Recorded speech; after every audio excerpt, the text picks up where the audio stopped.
మంచి సంగతి మీతో మాట్లాడాలని నేను ఆశపడుతున్నా. నేను గత కొద్ది రోజులుగా దేవుని సన్నిధిలో ప్రార్థన చేసుకుంటా ఉన్నప్పుడు నా అంతరంగంలో నాకే అనిపించిన ఆలోచన ఏంటంటే, ఒకప్పుడు ఒక వాక్య పరిచర్య చేస్తున్నప్పుడు నా అంతరంగంలో కలిగే ఉద్దేశం ఏంటంటే, ఈ ప్రసంగమే చివరి ప్రసంగం, ఇది విన్న తర్వాత ప్రభు రాకడొస్తే ఇక్కడ నుంచి కొంతమంది ప్రభుతో ఎత్తబడాలి అన్నట్టుగా సంపూర్ణ సంగతులు బోధించే కోణం ఉండేది. రాను రాను మరి అలవాటైందో కాలక్రమంలో జరిగిందో నాకు తెలియదు, కానీ నేను ఒప్పుకుంటున్న ప్రభు సన్నిధిలో ఆ ప్రత్యక్షత పలచబడింది. అంటే ఎట్లా అంటే, వాక్య పరిచర్య జరుగుతుంది, మీరు వస్తున్నారు, అంత కార్యక్రమం అంతా జరుగుతుంది, కానీ ఆయన సంపూర్ణ చిత్తానికి ఎక్కడో డ్యామేజ్ జరుగుతుందని నాకు అర్థమవుతుంది. నేను అప్పుడు అనుకున్నా, ప్రభు ఒకవేళ ఈ కోణంలో వెళ్తే మేము రాజ్యం చేరుకోగలమా, మీ ఎదుట రాగలుగుతామా అన్న ఒక భయం మొదలైంది. ఆ భయంలో కొన్ని ఆలోచనలు పుట్టాయి. నేను ప్రభు సన్నిధిలో కొన్ని తీర్మానాలు చేశా. లాస్ట్ సండే కూడా నేను అక్కడ వాడబడుతున్నప్పుడు కూడా, అదే లాస్ట్ వీక్ అక్కడ ఆ స్థలంలో వాడబడుతున్నప్పుడు కూడా నేను చాలా తీర్మానాలు చేసుకొని వచ్చా. ప్రభు అక్కడ తీసుకెళ్ళటం ఆయన చిత్తమైంది యేసునామాలో. వాళ్ళని బలపరచటమేమో నేను బలపరచబడి వచ్చి అక్కడి నుంచి. ఆమేన్. ఆ ప్రత్యక్షతలో నుంచి పుట్టిన ఆలోచన ఈరోజు వాక్య సందేశం. అంటే మన పరిస్థితి ఎలాగైపోతుందంటే, రోజు రోజుకి మనకు తెలుసు యేసయ్య ద్వారా మన పరలోకం వెళ్తామని తెలుసు, యేసు తప్ప వేరొక ఆధారం లేదని తెలుసు. ఆయన ఎదుటి నిలబడ్డప్పుడు ఖచ్చితంగా ప్రతి అణువు, దేహంతో జరిగించిన వాటికి, ఆత్మతో జరిగించిన వాటికి, మాట్లాడిన మాటలకి లెక్క చెప్పాలని మనకు తెలుసు. పాపం విషయమై ప్రభు ప్రశ్నిస్తాడని మనకు తెలుసు. అన్నీ లెక్క చెప్పాలని మనకు తెలుసు. కానీ ఎక్కడో ఒక తెలియని నిర్లక్ష్యం మన జీవితంలో ఉంది. అట్లాగని అంత నిర్లక్ష్యంగా దేవుడికి దూరం అవుతామా? అవ్వం. అట్లనే పాపం విడిచిపెడతామా? విడిచిపెట్టాం. ఎక్కడో ఏదో పొరపాటు జరుగుతుంది. ఆ పొరపాటును కూడా సరిదిద్దుకొని ప్రభుతో ఉండాలనేది ఆశ. దాని కొరకు దేవుడు ఆయనను ప్రేమించి ఆయనను సమీపించిన అనేక మనుషుల వైపు చూసి ఆయన రాజ్యముకు చేరాలని ఆశపడిన వారికి కొన్ని మాటలు చెప్పాడు. అది మనకు తెలుసు. మరలా చెప్తున్నా, యేసయ్య మాట్లాడిన ప్రతి మాట వెనకాల ఆంతర్యం ఉంటుంది, అర్థం వేరే ఉంటుంది, గొప్ప మర్మం ఉంటుంది. అది జాగ్రత్తగానండి. ఒకరోజు యేసు ప్రభు ఆయా గ్రామాలు సంచరిస్తా సువార్త చెప్తా అనేకులను స్వస్థపరిచి బాగు చేస్తున్నాడు. మీరు గమనించండి, కుంటోడు వచ్చాడనుకో, వాడికి కాళ్ళు ఇస్తాడు, ఆయన వెళ్ళిపోతాడు. వాడికి ఏం చెప్పడు. నువ్వు నన్ను వెంబడించని కానీ, నువ్వు వెళ్ళి సువార్త చెప్పని కానీ, నువ్వు దేవుని రాజ్యం సిద్ధపడి బాప్తిసం పొందని కానీ ఏం చెప్పడం. అద్భుతం చేస్తాడు, వెళ్ళిపోతాడు. కృతజ్ఞత కలిగిన వాడైతేనేమో యేసయ్యతో ఉంటాడు, లేదంటే నాకు కాలు వచ్చినాయి కదా అని ఇంక ఊరి మీద పడి ఊరేగుతుంటాడు. కళ్ళు వచ్చినోడి పరిస్థితి అదే, కుష్టి రోగుల పరిస్థితి అదే, చచ్చిపోయి లేచినోడి పరిస్థితి అదే, ఇట్లా రకరకాలు ఉన్నాయి. కానీ కొంతమందిని మాత్రం, హలో ఆయన పాటికి ఆయన పోతుంటే, ఇదిగో పేతురు, అయ్యా బోధకుడా వందనాలయ్యా, ఈ మధ్య నువ్వు పరిచర్య బలి చేస్తున్నావు, నేను అన్నానయ్యా, సరే నా సంగతి ఏంటావు కానీ నీ వల విడిచిపెట్టిరా, నిన్ను మనుషులు బట్టే చేయాలని చేస్తారని. దగ్గరికి వచ్చినోడికి, అద్భుతం పొందినోడికి, ఇక ఆయన మీద కృతజ్ఞత భావం ఉన్నోడికి ఏమో ఏమి చెప్పడు. ఆయనతో నాకు ఎందుకు వచ్చిన గొడవలేని, దూరంగా పోయావు అనేమో కేకేసి పిలిచి, రారా నాయన నిన్ను గొప్పవని చేస్తా, నీకు సేవ ఇస్తా, నీ ద్వారా అద్భుతాలు చేస్తాను. ఆయన అంత వెరైటీ, ఆయన మైండ్ అంతా, ఆయన ఉద్దేశాలన్నీ మానవ హృదయానికి అంతు దొరకవు. అలాంటివి చేశాడు ఆయన క్రియలు. సముద్ర పుట్టును కూర్చొని 5,000 మందికి భోజనం పెట్టినప్పుడు ఈ మాట చెప్పలా, దారిలో 1,000 మంది వస్తూ ఉన్నప్పుడు ఈ మాట చెప్పలేదు. కానీ ఇక్కడ మాత్రం చెబుతున్నాడు ఈ మాట. ఏమని చెబుతున్నాడు? మార్కు సువార్త 3వ అధ్యాయము 13వ వచనం మీరు బైబిల్లోంచి చూస్తే,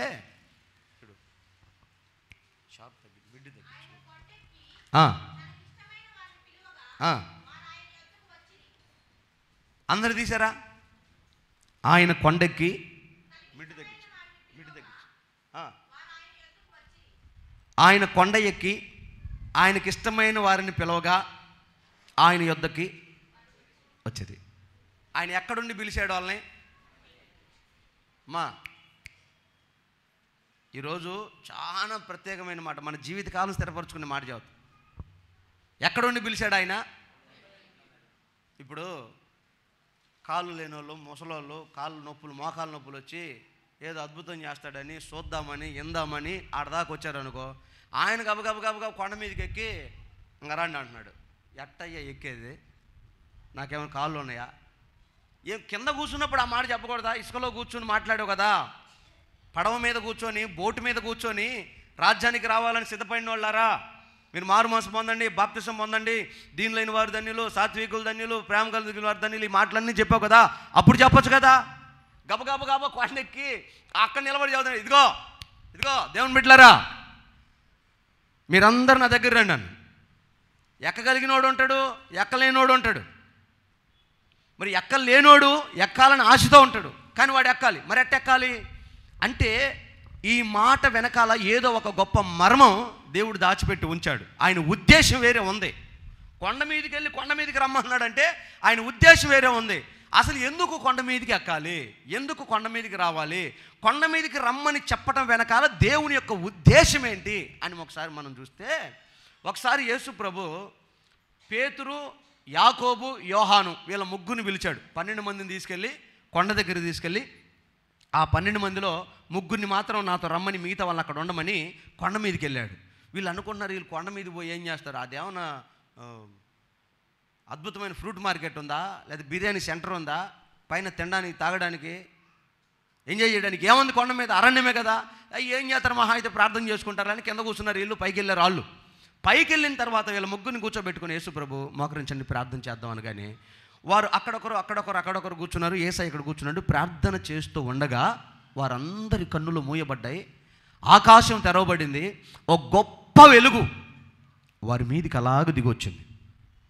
ఆ వెలుగులో యేసయ్య అలాగ వెళ్ళిపోతున్నాడు. వాళ్ళు చూస్తూ ఉన్నారు, యేసయ్య అలాగ పైకి వెళ్ళిపోతున్నాడు, మోకాళ్ళ మీదే ఉన్నారు, యేసయ్య అలాగ వెళ్ళిపోతున్నాడు, వాళ్ళు చూస్తున్నారు. అలా ఒక మేఘంలోకి వెళ్ళిన యేసయ్య ఆ యేసును చూస్తూ ఉండగా ఆ పక్క నుంచి మోషే కనపడ్డాడు. ఇప్పుడు ముస్లింలకి మహమ్మద్ ప్రవక్త అంటే ఎట్లాగైతే పీక కోసుకుంటారు ఆయన కోసం, యూదులకి ఇజ్రాయేలీలకి మోషే అంటే అంత గొప్ప. మనకు యేసయ్య ఎంత ముఖ్యమో ఈనాటికి ఇజ్రాయేలీలకి మోషే అంటే అంత గొప్ప. ఆ గొప్ప వ్యక్తి యేసుప్రభు పక్కన కనపడ్డాడు. ఈ పక్క చూడగానే ఏలియా కనపడ్డాడు. ఈ ఇద్దరి ముఖాలు చూసి యేసుప్రభుని చూసి ఈ కిందన్న ముగ్గురికి పిచ్చి పట్టింది. ఒరే ఏంట్రా ఈ అద్భుతమని వాళ్ళు ఆలోచన చేస్తూ ఉండగానే పరిశుద్ధాత్మదేవుడు అక్కడ కొన్ని మాటలు రాసిపెట్టాడు. అక్కడ మత్తయి సువార్త 17వ అధ్యాయము 1, 2, 3 వచనాలు చూడండి. మత్తయి సువార్త 17వ అధ్యాయము 1, 2, 3, 4.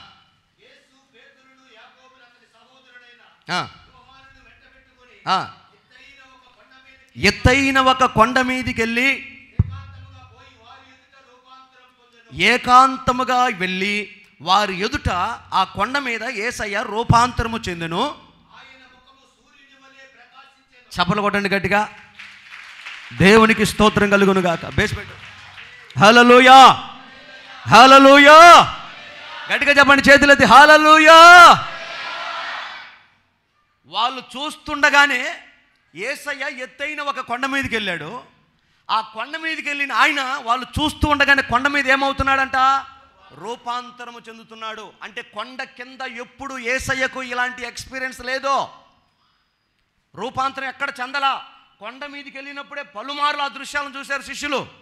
రూపాంతరం చెందడమే కాదు, దాని తర్వాత ఇంకో మాట రాశాడు, ఆయన ముఖం ఎలాగ వెలుగుతుందంట. యోహాను చెప్తాడు, ప్రకటన గ్రంథం రాసేటప్పుడు యోహాను అంటాడు, ఇదిగో పరలోకంలో నాకు ఒక గొప్ప జనం కనపడుతున్నారు, వారందరి ముఖాలంట సూర్యుని వలె తేజరిల్లిపోతున్నాయి అంట. చప్పలు కొట్టండి గట్టిగా, సూర్యుని వలె వారి ముఖాలు ప్రకాశిస్తున్నాయంట. మనం పాట కూడా పాడుకుంటాం, చాలా పాటలు ఈ మాట రాశారు, సూర్యుని వలె తేజరిల్లుతాము, ప్రజ్వరిల్లుతాము అని. కారణం ఏంటంటే ఆ పట్టణములో నీతిమంతుల ముఖము అలాగ ప్రకాశింపజేయబడుతుంది. ఎక్కడ? పరలోకంలో నీతిమంతుల ముఖం. ఇప్పుడు ఆ నీతి నీ మీద ప్రకాశించాలి అంటే నీవు రూపాంతరము చెందటం అంటే ఈ శరీరము, మరలా చెప్తాను జాగ్రత్తగానండి, ఈ మట్టి శరీరం, ఈ మట్టిలో ఉన్నంత కాలం ఈ మట్టికి ఆకలేస్తుంది, ఈ మట్టికి అవసరం ఉంటుంది, ఈ మట్టి అందంగా మారాలని తపన పడుతుంది. ఈ తపనలో పుట్టిన బ్యూటీ పార్లర్లన్నీ, ఈ తపనలో పుట్టిన ఈ రెస్టారెంట్లన్నీ, ఈ తపనలో పుట్టిన ఈ జీవపు డంబం, ఈ తపనలో పుట్టిందే అలంకారం. ఇవన్నీ మట్టి శరీరానికి అవసరం కనుక అది దానికి తపన. ఇలాగ అవ్వాలి, నేను ఇట్లా అలంకరించుకోవాలి, నేను ఇట్లా జీవటమ్మతో ఉండాలి, నేను ఇంత గొప్పదాన్ని అవ్వాలి, గొప్ప అవ్వాలి, నా స్థాయి అట్టుండాలి, ఇక్కడ ఉండాలి. ఓ ఎన్ని ఆశలు పడుతుందో. ఎందుకని మారాలి మారాలి మారాలి మారాలని. కావాలండి మీరు చూడండి, దయ్యం పట్టిన వాళ్ళు ఉంటారా? దయ్యం, కొంతమందికి దయ్యం అంటే, దయ్యం అంటే మీకేమనిపిస్తుంది అంటే, దయ్యం అనగానే నెత్తి మీద చేయి పెట్టగానే డమాలను కింద పడి గిలగిల కొట్టుకుని హాయ్ నేను బాణా అంటే మీకు దీని దయ్యం పట్టింది అనిపిస్తుంది. కొన్ని దయ్యాలు ఉంటాయి అసలు అప్డేట్ వర్షన్ అనమాట. 26.1 iOS 26.2 అప్డేట్ వర్షన్లో అవి అసలు ఉలకవు, పలకవు, తమకవు, క్యాజువల్గా ఉంటాయి. పాస్ గారు పక్కనే ఉంటాయి, యేసు పక్కనే ఉంటాయి. అవి కనపడవు, వినపడవు. నెత్తి మీ చేతులు పెట్టి ప్రార్థన చేసిన కిందకి రావు, బయటపడవు. ఎస్ఎన్ గారిని ఒక ఆయన వచ్చి అడుగుతున్నారు, రూమ్లో కూర్చొని ఉంటే ఆయన భోజనం చేస్తున్నారు. ఎస్ఎన్ గారు, ఎప్పుడు జరిగింది ఈ సంఘటన? 2010 అనుకుంటా, 2010 2010 ఆగస్టులో జరిగింది. అప్పటికి ఆయన చాలా బలహీనమైపోయి జరుగుతున్నాడు. అన్న మీరు మొన్న ముంబై వచ్చినప్పుడు అబ్బా బాబా అద్భుతంగా జరిగినాయి అన్న మీటింగ్స్ అని అడుగుతుంది. అవును బాగా జరిగాయి అన్న. నాకు చిన్న డౌట్ అని ఎప్పటి నుంచో అన్న. ఏంటి? మీరు 1990లో ముంబైలో మీటింగ్లు పెట్టారు. పెట్టాము. ఆ రోజు గ్రౌండ్లో నా స్తుతి పాత్రుడా పాట పాడుతుంటే దయ్యాలు పట్టిన వాళ్ళు ఎంతమంది అన్న పరిగెత్తి పరిగెత్తి పరిగెత్తి పరిగెత్తి వచ్చారు. అవును అసలు భలే ఉద్యోగం జరిగింది కదా. మరి 2010లో మీటింగ్ పెట్టినప్పుడు, 2009లో మీటింగ్ పెట్టినప్పుడు ఒక్క దయ్యం కూడా రాలేదేందన్న అన్నాడు ఆయన.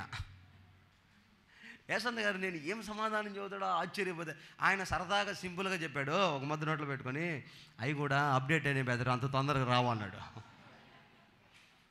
అంతకుముందు అయితే అప్డేట్ వర్షన్ లేకపోవడం వల్ల ఎవరు యేసునామం ఉచ్చరించినా పరిగెత్తుకుంటూ వచ్చాయి. ఇప్పుడు అవి కూడా బాగా జ్ఞానం సంపాదించుకుని తొందరగా రావు బయటికి, అప్డేట్ అయిపోయినాయి, తొందర బయటపడవు. ఈ కారణం ఏంటంటే అది మార్పు చెందాలని. ఎలాగైనా ఈ నీతి కలిగిన వ్యక్తిని తాగుబోతుడిగా మార్చాలి, ఈ నీతి కలిగిన ఈ మనిషిని వ్యభిచారిగా చేయాలి, ఈ నీతి కలిగిన మనిషిని పాపములో ముంచాలి. ఒక ప్రయోజనకరమైన పాత్రగా బతికే ఈ వ్యక్తి నిష్ప్రయోజనమైన నీచమైన స్థితికి నిన్ను దిగదార్చాలని దయ్యము తపన పడుతుంది. ఈ శరీరం కూడా అంతే. అయితే దేవుని ఆత్మ ఏం తపన పడుతుందంటే, ఎట్లాగైనా ఈ శరీరాన్ని యేసు ప్రభులాగా మార్చాలి, దేవదూతలాగా మార్చాలి. చప్పట్లు కొట్టకూడదా? పరిశుద్ధాత్మ దేవుడిని ఎడల ఆయనకున్న తపన నిన్ను దేవుని వలె దేవత వలె మార్చాలి. నువ్వు పరలోకంలో కనబడుతున్నప్పుడు నీ ముఖ స్వరూపం ఇక్కడున్న ఈ ముఖం కాదు, అక్కడ నీ సౌందర్యం వేల రెట్లు పెరగాలి. పేతురు యోహానులు చూసినట్టుగా నువ్వు సూర్యుని వలె ప్రకాశించాలి. ఆ వెలుగు నీ మీదకి రావాలి. ఆ స్థితికి నువ్వు రావాలి అంటే ఇక్కడుంటే రావు, కింద ఉంటే రావు, ఈ లోకంలో ఉంటే రావు, కులంలో ఉంటే, మతంలో ఉంటే, నీకు నచ్చిన స్థలంలో ఉంటే, నీ కంఫర్ట్ జోన్లో ఉంటే నువ్వు రావు. ఎత్తైన కొండ మీదకి నువ్వు రావాలి. హల్లెలూయా. ఇందాకే చెప్పా, కొండ అంటే ఆశమాష కాదు. అందరు ఎక్కగలుగుతారా? ఒక ఆమె అంటుంది నిన్న, అయ్యా ఆ ఫోటో కూడా చూపించాలని ఉంది, అంత అందమైన ముసలి మా చర్చిలోనే లేదు. అంటే ఎంత అందహీనంగా ఉందో, ఎంత నేను ఆమెను ఎగతాళి చేయట్లా, ఎంత వెటకారంగా ఉందంటామా. ఇమిగ్రేషన్ దగ్గర గంట సేపు ఆపారు ఆమె కోసం. ఏం తెలుసా? సంతకం రాదు ఆమెకి, ఏలుముద్ర, సర్టిఫికేట్ లేదు ఆమెకి. ఈమె ఎవరు, ఎక్కడ తీసుకెళ్తారు? అయ్యా మాది ఇట్లా ఒక బ్యాచ్ పోతున్నామయ్యా మేము, అది తీసుకెళ్తామా అంటే, ఏమని తీసుకెళ్తున్నారు మరి ఏం చేసి వస్తారని మమ్మల్ని తీసుకెళ్ళి పాస్టర్ గారితో ఇంత పెద్ద సీటీ రాపించుకున్నారు. ఈమెకి ఏం జరిగిన బాధ్యత నీదే, మరలా జాగ్రత్తగా తీసుకురావాలని. అంత అమాయకురాలు. పొగాకు సున్నము నమిలి నమిలి నమిలి పళ్ళన్నీ ఊడిపోయినాయి. ఉన్న 2-3 పండ్లు శుద్ధి తప్పినాయి. ఒక పండు ఏమి ఈ పక్కకు వచ్చింది, ఒక పక్క ఏమో ఆ పక్కకు పోయింది, ఎర్రగైపోయినాయి. ఇక ఈ సిమెంట్ తక్కువైపోయి గోడలు పగిలిపోయి ఉంటాయే, అట్టున్నాము నోరు ఎంతే ఉంది, బట్టలు సరిగా లేవు, నల్లగా ఉంది, చాలా అమాయకంగా ఉంది. ఆ వంటదే, అయ్యా యెరూషలేము చూడాలి నాకు ఆశయ్యా. మంచిదే తల్లి, యేసుప్రభు తిరిగిన స్థలాలు చూసిరా, మంచిదేగా. అయితే ఆమె ఎంత హుషారుగా ఉంది, బూట్లు వేసింది ఆమె, స్కెచ్చర్ బూట్లు వేసి ఇంకా పద పరిగెత్తుదాం పద అంటుంది. అంత ఉద్యోగం ఉంది మొసలది. సరే యెరూషలేము తిరిగామంటే అంత తిరిగిందంట. కానీ సీనాయి పర్వతం దగ్గర పోయినాక ఆడ సతికలు పడిందంట. ఏందమ్మా అంటే, అదేమి కొండయ్యా, మనిషి ఎక్కేది కాదు దిగేది కాదు, ఆ దేశ నాయకులు ఏం చేశారు, దాన్ని రీమోడలింగ్ చేయడానికి ఒప్పుకోలేదంట. ఇంతమంది వస్తున్నారు కదా ప్రపంచ దేశాల నుంచి, పర్వతం మీదకి వెళ్ళాలి, మోషే ధర్మశాస్త్రం పొందిన స్థలం అని, కొంచెం మెట్లు కడతాము దానికి కంఫర్ట్గా పైకి ఎక్కడానికంటే న్యాచురల్గా ఉండాలి, ఎట్టుండాలి అట్టే ఉండాలి, దానికి ఏం చేయొద్దు, అందరు ఎక్కేది కాదు అది. 2 లక్షల రూపాయలు పెట్టి యెరూషలేము వెళ్ళి కొండ కింద కూర్చొని ఉందంట. ఏందమ్మా పైకి రామ్మా, అసలు అద్భుతం అంతా. ఆయన మహిమ, మోషే ధర్మశాస్త్రము దేవదూతల ద్వారా తీసుకుంటున్నప్పుడు దేవుని వెలుగు ఆ పర్వతం మీదకి వచ్చి మోషేతో మాట్లాడినప్పుడు ఆ వెలుగు దెబ్బకి రాళ్ళు కరిగిపోయినాయి. తెలుసా, గుండ్రాల్లా కరిగిపోయింది కొండ. ఇప్పటికి కూడా అలాగే ఉంది ఆ కొండ. ఆయన మహిమ తట్టుకోలేక కొండ. అప్పుడు దేవుడు కూడా చెప్తాడు మోషేకి, ఎవడైనా ఇజ్రాయేలీయుడు కానీ ఎవడైనా ఆ పర్వతం పరిసర ప్రాంతాల్లోకి వస్తే నిశ్చయముగా చచ్చిపోతాడు, నేను వచ్చిపోయేంత వరకు ఎవరి దగ్గర రాకూడదని చెప్తాడు. ఎందుకంటే ఆ మహిమ అంత గొప్పది, ఆ పరిశుద్ధత నిలబడలేం. మోషే కూడా ఎట్లా, దేవుడు తన హస్తం అడ్డు పెట్టి దేవుడు మోషేతో మాట్లాడతాడు, దేవుడు కూడా కాలిపోతాడు. దేవుడు మోషేని తన చెయ్యితో కప్పి దేవుడు మాట్లాడతాడు మోషేతో. అలాంటి పర్వతం, అంత గొప్ప పర్వతం మీదకి ఎక్కలేకపోయా. మరి 2 లక్షలు పెట్టి ఎందుకు పోయావమ్మా? పోవాలని తపన ఉందయ్యా, కొండ చూస్తే గుండె పగిలిందయ్యా. ఇప్పుడు ఆత్మీయంగా నువ్వు రూపాంతరం చెందాలంటే, ఆశీర్వదించబడాలంటే, ఈ భూమి మీదైనా పరలోక రాజ్యంలోనైనా నీకు ఆ ఉన్నతమైన స్థితి కావాలి అంటే ఖచ్చితంగా నువ్వు కొండ ఎక్కాల్సిందే. ఆయన కూడా సరదాగా కొండకి పిలుతాడు, ఇంకా రా అన్నాడు. అదేందయ్యా అంత మాటను, ఏడున్నప్పుడు పిలవచ్చుగా, ఆడున్నప్పుడు ఎవడైనా వస్తాడు. హలో, సాధారణంగా కిస్మిస్కి ఎవరైనా స్టార్ కడతారు, కిస్మిస్ పండగకి ఎవరైనా కొత్త బట్టలు వేసి కానీ మందిరంలోకి వస్తాడు. ప్రతి ఆదివారం వస్తేనే కొండెక్కిన అనుభవం ఉంటుంది. కొట్టచ్చు చప్పట్లు. ప్రతి ఆదివారం కొండ ఎక్కాలి. పండగ పూట వచ్చేవాళ్ళు చాలామంది అంటారు. ఆ తపన ఇందాక ఆయన ఎట్టొకటి మీరు వచ్చారని లేదు నేను బాగా వచ్చిందని, ఆ తపన మనకు పుట్టాలి. ప్రతి సండే బొట్టలు వేస్తున్నాము. కొండెక్కే అనుభవం. ఆ కొండ మీదకి వస్తే నిన్నట్లా మారుస్తాను. ఒక్కసారి కనుక నువ్వు ఆశ కలిగి కొండ మీద చేయి పెట్టావా, కొండ మీద కాలు పెట్టావా, కొండ మీద నీ మనసు నిలిపావా, ఇంక నీ బాధ్యత మొత్తం యేసయ్య చేతిలోకి తీసుకుంటాడు ఆయన. ఇంక నిన్ను బానీడు, నిన్ను జారిపోనీడు, నిన్ను పడిపోనేవాడు, నిన్ను పట్టుకుంటాడు. పట్టుకొని ముద్దిమి వచ్చు వరకు నిన్ను ఎత్తుకొని నడిపిస్తాడు ఆయన. హల్లెలూయా. కావాలంటే మీరు ఆ మత్తయి సువార్త అవన్నీ చదవండి. ఎప్పుడైతే రూపాంతర పర్వతం మీదకి పేతురు పోయి వచ్చాడో, ఇక ఆ కిందకు వచ్చారు, దయ్యాలు వదిలిపెట్టారు, ఆ గలిలీ ప్రాంతానికి వెళ్ళి కూటం పెట్టి ఆ రోజు సాయంత్రం యేసుప్రభు అన్నాడు, ఇదిగో మీరు వెళ్ళండి నేను వస్తాను అన్నాడు. సరే వీళ్ళందరూ ఆ దోణి ఎక్కి సముద్రం మీద పోతూ ఉంటే, గలిలయ సముద్రం మీద వెళ్తూ ఉంటే, మధ్యరాత్రి యేసుప్రభు సముద్రం మీద నడుచుకుంటూ వచ్చాడు. ఈ భూమి మీద ఎవరైనా సముద్రం మీద నడవగలరా? నడిచిన హిస్టరీ ఉందా? పొక్కేట పురాణాలు రాసిన ఇతిహాసాలు కాదు, చరిత్ర ఆధారాలు కావాలి. ఎవ్వరి వల్ల కాదు. ఈరోజు ఒక కొత్త టెక్నాలజీ వచ్చింది తెలుసా? షూస్ తయారు చేశారు, బూట్లు. ఆ బూట్లు వేసుకుంటే నీళ్ళ మీద నడవచ్చు. అయితే దానికి కూడా ప్రాక్టీస్ కావాలి, లేకపోతే కింద పడతాయట. ఇప్పుడు ఒక డ్రమ్ము నీళ్ళ మీద వేస్తే ఎట్లా ఉంటుంది? దాని మీద నిలబడితే మునుగుతామా? అట్లాగే షూస్ తయారు చేశారు, గాలితో ఉన్న షూస్ తయారు చేశారు. ఆ షూస్ వేసుకుంటే నీళ్ళ మీద నడవచ్చు. కానీ అసలు ఆ థాట్ ఎక్కడ పుట్టిందిరా అంటే ఎక్కడే పుట్టింది అడిగి. ఎక్కడ ఏదో కొత్తది ఏదైనా వచ్చిందంటే బైబిల్ దగ్గర నుంచి రావాల్సిందే. ఆమేన్. అయితే యేసు ప్రభు ఆ సముద్రం మీద నడుస్తూ ఉన్నప్పుడు ఆ పడవలో ఉన్నవారు అందరూ భయపడ్డారు. చివరికి దగ్గరికి వచ్చిన తర్వాత వాళ్ళకి అర్థమైంది, ఇది దయ్యం కాదు, యేసు ప్రభువేరా. ఎందుకంటే నీళ్ళ మీద వచ్చేసరికి వీళ్ళు భయపడ్డారు. యేసు ప్రభువేనా అర్థమైంది. ఇప్పుడు వాళ్ళల్లో ఆ కంగారు చూస్తూ పేతురు, అయ్యా ఇది ఎట్ట సాధ్యమైంది నీకు? కొండ మీదకి వచ్చినోడికి సాధ్యమైంది, మరి నేను కూడా వచ్చా కదా, నేను నడుస్తా, దిగు నడువు. వెంటనే పేతురు నీళ్ళ మీదకి దిగాడు, నడిచాడు. సరే ఆ సమయంలో వెనక్కి తిరిగి చూసిన పేతురు నీళ్ళలో జారిపోతా ఉన్నప్పుడు పేతుర్ని పట్టుకొని లేవనెత్తిన చెయ్యి ఎవరిది? కొట్టు చప్పట్లు గట్టిగా. నువ్వు జారిపోతే కొండెక్కిన అనుభవం నీకుంటే ఆయన పట్టుకుంటాడు, నిన్ను పానీడు.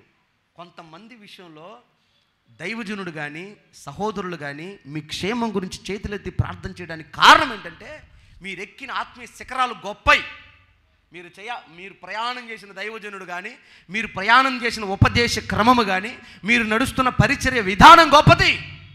అందుకే మిమ్మల్ని జారిపోనివాడు దేవుడు.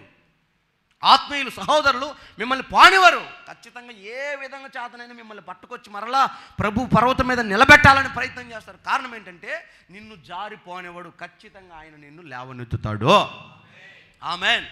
ఎందుకని దేవుడు ఆ కొండ మీదకి రమ్మని చెప్పడం వెనకాల ఆ ఉద్దేశం ఏంటి? ఒకవేళ ఎక్కాలంటే ఆత్మ సంబంధమైన అనుభవం, ఆ ఆత్మ సంబంధమైన మర్మం ఏంటి? అక్షరానుసారంగా ఎక్కాలనా, లేకపోతే ఆత్మ సంబంధంగా ఎక్కాలనా, ఏ అనుభవాలతో ఆ కొండ ఎక్కాలి అని లేఖనంలో ఒక మాట చూసి నేను ముగిస్తాను. ఎందుకు ఈ మాట చెప్తున్నానంటే, ఆ రోజు ఇజ్రాయేలీలందరూ అరణ్యంలో ఐగుప్తులో నుంచి కనానికి వెళ్తున్నారు. ఐగుప్తులో దేవుడు చెప్పాడు ఇజ్రాయేల్కి, ఏమని చెప్పాడు తెలుసా? హలో, 430 ఏళ్ళు మీరు బానిసలుగా బ్రతికారు కదా, మీకు జీతం ఇవ్వాలన్నా, ఇల్లు కట్టాలన్నా ఆంక్షలు ఎక్కువ. ఏది కూడా స్వేచ్ఛగా చేసుకోవడానికి లేదు, అన్ని వాళ్ళకు భయపడతానే చేసుకోవాలి. కాకపోతే ఇప్పటి నుంచి మీరు ఐగుప్తులో నుంచి కనాన్లో అడుగు పెడితే అక్కడ నేను మిమ్మల్ని ఆశీర్వదిస్తాను. ఎట్లా ఆశీర్వదిస్తావయ్యా? మీరు కోరినన్న ఇల్లు, మీరు తినేంత ఆహారం, ఆ ఆవుకి పాలు పిండలేక మీ చేతులు నొప్పులు వచ్చి వదిలేసుకోవాలి. మీరు అన్ని పాలు కలిగిన పొదుగులు, చెట్లకున్న ఫలాలు తినడం చేతగాక కరిగి నేలబడితే ఆ ఖర్జూరపు తేనె నదిలాగా ప్రవహించాలి. అంత సమృద్ధిలోకి మిమ్మల్ని తీసుకెళ్తా. అందరికీ ఎగ్జైట్మెంట్గా ఉంది, మనం వెళ్ళాలి, చూడాలి, తినాలి, ఉండాలి, దేవుడు ఇస్తానన్నాడని. దగ్గరికి వెళ్ళారు. వెళ్ళిన తర్వాత అక్కడ ఆగారు. ఇప్పుడు మోసే చెబుతున్నాడు, అరే ఇదిగో మీరు వెళ్ళి ఆ కొండ అవతల మనం వెళ్ళే ఊరు ఎట్లుంది? ఆల్రెడీ ఇప్పుడు కొంతమంది ఉన్నారు, కొన్ని జాతుల మనుషులు ఉన్నారు అక్కడ. వాళ్ళ మైండ్, వాళ్ళ మనుషుల దేహ దారుఢ్యం, వాళ్ళ బలం, వాళ్ళ అలవాట్లు, పద్ధతులు, మంచి చెడు, వాళ్ళు తాగే నీళ్లు, తినే ఆహారం, వాళ్ళ అవన్నీ ఎలాగున్నాయో ఒకసారి వీళ్ళు చూసి రాపోండి. అప్పుడు 12 మంది ఆ పర్వతం ఎక్కి దిగి అక్కడున్న పరిస్థితులన్నీ చూసి వచ్చి మోసేకి చెప్పారు. అక్కడ రాయబడిన మాట సంఖ్యాకాండం 13వ అధ్యాయము 17వ వచనం అనుకుంటాను. ఒకసారి చూడండి, 17వ వచనమే. సంఖ్యాకాండం 13వ అధ్యాయం 17వ వచనంలో మోసే ఇశ్రాయేలీయుల గురించి మాట్లాడుతున్నప్పుడు ఒక మాట చెప్తాడు. దేశమును సంచరించి చూచుటకు వారిని పంపినప్పుడు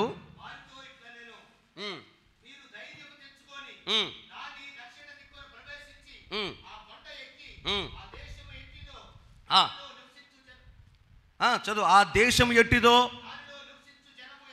ఆ దేశములో నివసించే జనము బలము కలిగిన వాళ్ళ, బలము లేని వాళ్ళ, ఆ దేశం చిన్నదా పెద్దదా, వాళ్ళున్న ఇల్లు మొరసనేల, బంకనేల, ఇసుక నేల, అది అసలు మంచిదా, పనికొస్తుందా, పనికిరాదా?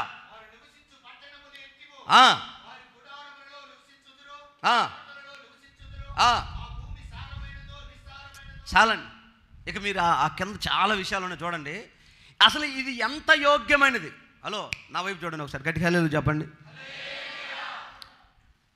ఆ దగ్గరికి వచ్చిన తర్వాత మోసే వాళ్ళకు ఒక పరీక్ష. ఇక్కడ ఇంక మనం అడుగు పెట్టబోతున్నాం. ఒక్కసారి దాని గురించి యోచించండి, ఆలోచన చేయండి. ఇప్పుడు నేనేమంటానంటే, పరలోక రాజ్యానికి మనం సమీపంగా ఉన్నాం.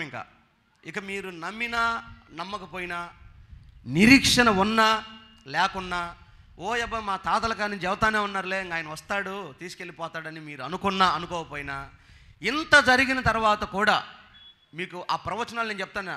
2017లోనే ఒక ప్రసంగం చెప్పాను మీకు.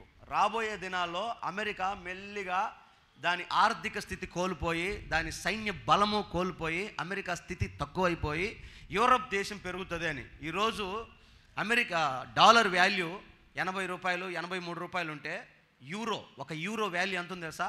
110 రూపాయలు ఉంది. ఏ స్థాయికి ఒకప్పుడు ప్రపంచాన్ని ఏలిన డాలర్ పడిపోయింది, ఎవరికి తెలియని యూరో మాత్రం ఆకాశాన్ని అంటిపోయింది. ఇలాగా ఒక ప్రవచనాలన్నీ నెరవేరుతా ఉన్న ఈ కడవరి కాలంలో ఇప్పుడైనా నువ్వు యోచించు, దేవుని రాజ్యాన్ని దగ్గరగా ఉన్నావు. ఇప్పుడు నేనేమంటానంటే, మోసేలాగే చెప్తున్నా. హలో, నువ్వు దగ్గరికి వచ్చావు కదా, ఒక్కసారి కొండెక్కి ఒకసారి ఆ రాజ్యాన్ని చూడు, కనాను అనే పరలోకాన్ని చూడు. ఇంటికి వెళ్ళి మోకాళ్ళ మీద ఎక్కుతావో, లేదా పండుకొని ఎక్కుతావో, కుర్చీలో కూర్చొని ఎక్కుతావో, అసలు ప్రశాంతంగా ఫోన్ పక్కన సైలెన్స్లో పెట్టి స్విచ్ ఆఫ్ చేసి పక్కన పడేసి ఒక 10 నిమిషాలు కూర్చొని నేను వెళ్ళి ఆ పట్టణం అసలు ఏంటది, అది నేల మీద కట్టే ఇల్లా అక్కడ మనకిచ్చే దేవుడు, అదేమన్నా గాల్లో ఉండే ఒక మేడ లాంటిదా, లేదా అక్షరానుసారంగా తినడానికి ఆహారం తాగడానికి నీళ్ళు అక్కడ ఉంటాయా, లేదా అక్కడ మనకులాగే చుట్టాలు బంధువులు స్నేహితులు ఇవన్నీ ఉంటారా, వీళ్ళందరూ ఉంటారా, అసలు ఏంటది అని ఒక్కసారి ఆ రాజ్యాన్ని గురించి మనసులో పెట్టు, దాని గురించి యోచన చేయి. అది బలమైందా బలహీనమైందా, ఎంతకాలం ఉండేది, ఎంత స్థిరమైనది అనేది ఒక్కసారి యోచన చేయి. ఊరక మైక్ ఉంది కదా, ట్రాగు పెడుతున్నారు కదా అని, చేతిలో పాట ఉంది కదా అని సియోనులో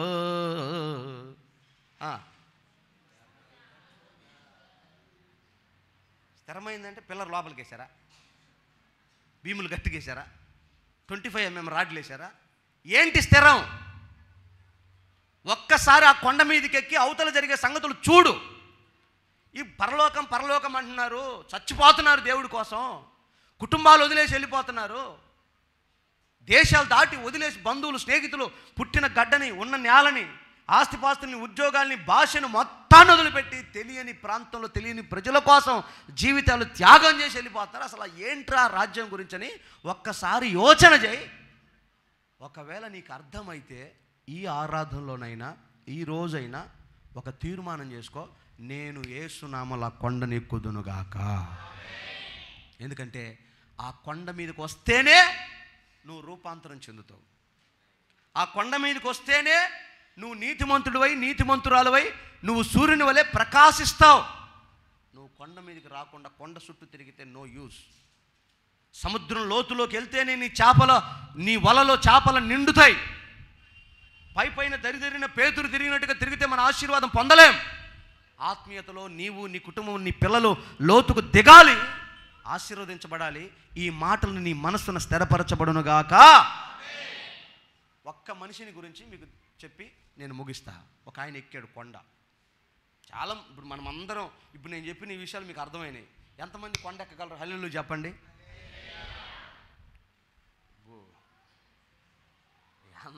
అంత ఆప్యాయంగా చెప్పారు కాదు, మామూలు స్టార్టింగ్లో ఉజ్జీవంగా చెబుతారు కదా మీరు.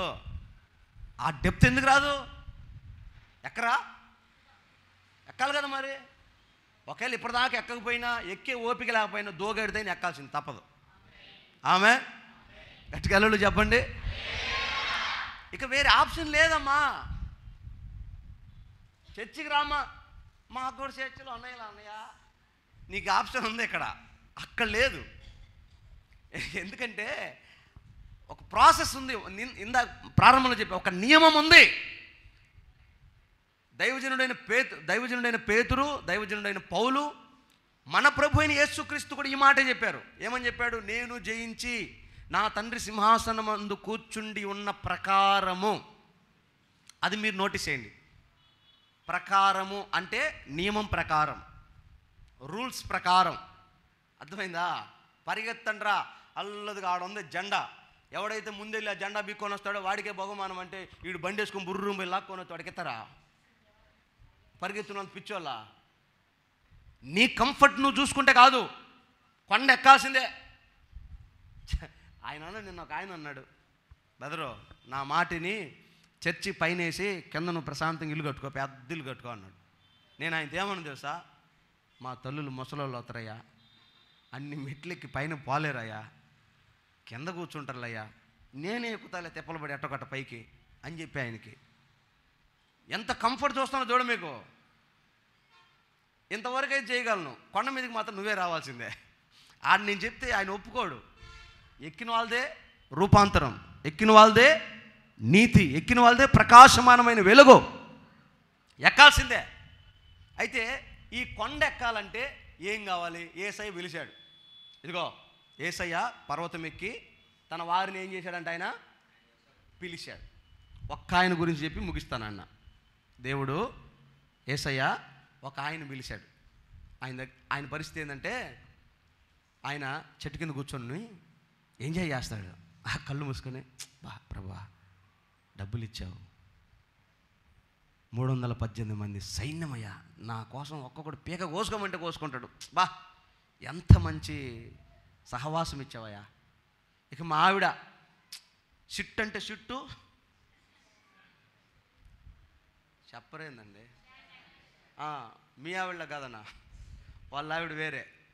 కావాలంటే మీరు పేతురు చెప్తాడు, ఆమె గురించి సాక్ష్యం చదువుతాడు. మీరు శారాను గురించి యోచించుతారా? యజమానుడా అని పిలిచిందంట భార్యని. మరి ఆయన ధ్యానం చేస్తాడు, ఎంత మంచి భార్య అని ఇచ్చావు. కొడుకు ఆహా, ఇక వాడిని పలకరిస్తే ఇస్సాకు అంటే ఒక చిలికి నవ్వు అట్టేస్తాడంట. ఇస్సాకు అంటేనే చిరునవ్వు పేరు. బంగారం కొడుకునిచ్చావు, వారసునిచ్చావు, ఆస్తి ఇచ్చావు, భార్యనిచ్చావు. యేసయ్యా నీకు స్తోత్రం నాయనా అని ఎంజాయ్ చేస్తుంటే ఠామ్ అని దేవుడు వచ్చాడు. దేవుడు ప్రత్యక్షం అవగానే అబ్రహాము వెంటనే, అయ్యా వందనాలయ్యా, నీ గురించి అనుకుంటున్నాడయ్యా, స్తోత్రం అయ్యా, మళ్ళీ వచ్చావు ప్రభు, నన్ను ఆశీర్వదిస్తావయ్యా అంటే ఆశీర్వదించిన తర్వాత కొండెక్కు అన్నాడు. ఏమన్నాడు? కొండెక్కు అన్నాడు. అంటే కొండ ఎక్కటం అంటే ఏం లేదు. కొండ ఎక్కాలంటే నీకు ఇష్టమైనది తీసుకొని రావాలి కొండకి. అబ్రహాంకి ఏమి ఇష్టం? ఆబ్వియస్లీ దాంట్లో అసలు సచ్చు లేదు. ఆస్తిపాస్తులన్నీ ఒక తక్కెట్లో వేసి కొడుకుని ఒక తక్కెట్లు వేస్తే అవన్నీ పైకి పోతుంటాయి. కొడుకు బరువుగా ఉంటాడు. ఇంకా ఏం పెట్టమంటారు ఆ తక్కెట్లో? నీ కిరీటాలు, నీ కిడ్నీ తీసి పెట్టినా కూడా కొడుకే బరువు. అంత గొప్ప అబ్రహాముకి కొడుకు అంటే ప్రాణం. దేవుడు గురీగా వచ్చి, అబ్రహమా నీకు ఇష్టమైనది తీసుకొని రా కొండ మీదకి అన్నాడు. ఇప్పుడు అబ్రహాము దేవుడికి ఏమి సమాధానం చెప్పాలి? హలో, ఇద్దరికి డిస్కషన్ జరుగుతుంది. చెట్టు కింద కూర్చొని ఉన్నారు. అప్పటిదాకా అబ్రహాము కృతజ్ఞతాస్తుతులు చెబుతున్నాడు దేవునికి. దేవుడు ప్రత్యక్షమయ్యాడు. అబ్రహాము కొండ మీదకి రా అన్నాడు. ఇందాక మనల్ని పిలిచినట్టే అబ్రహాముని పిలిచాడు. సరేనయ్యా వస్తా పదా అన్నాడు. వస్తా నీకు ఇష్టమైంది తీసుకొని రా అన్నాడు. ఇప్పుడు అబ్రహాము నెక్స్ట్ డైలాగ్ ఏంటి? మీరైతే అన్నయ్య దినముంది అన్నయ్య, అస్సలు తమ్ముడుకోకుండా దినముంది అన్నయ్య, పెళ్ళుంది అన్నయ్య, పేరంటం ఉంది అన్నయ్య, సావు ఉంది అన్నయ్య, ఏది లేకపోతే మినిట్ వస్తుంది అన్నయ్య మా ఇంటికి. 100 కారణాలు చెప్తారు. కానీ అబ్రహాం చెప్పగలడా? సరే, తాను రావటం వేరు, కుమారుని తీసుకొని రావటం వేరు.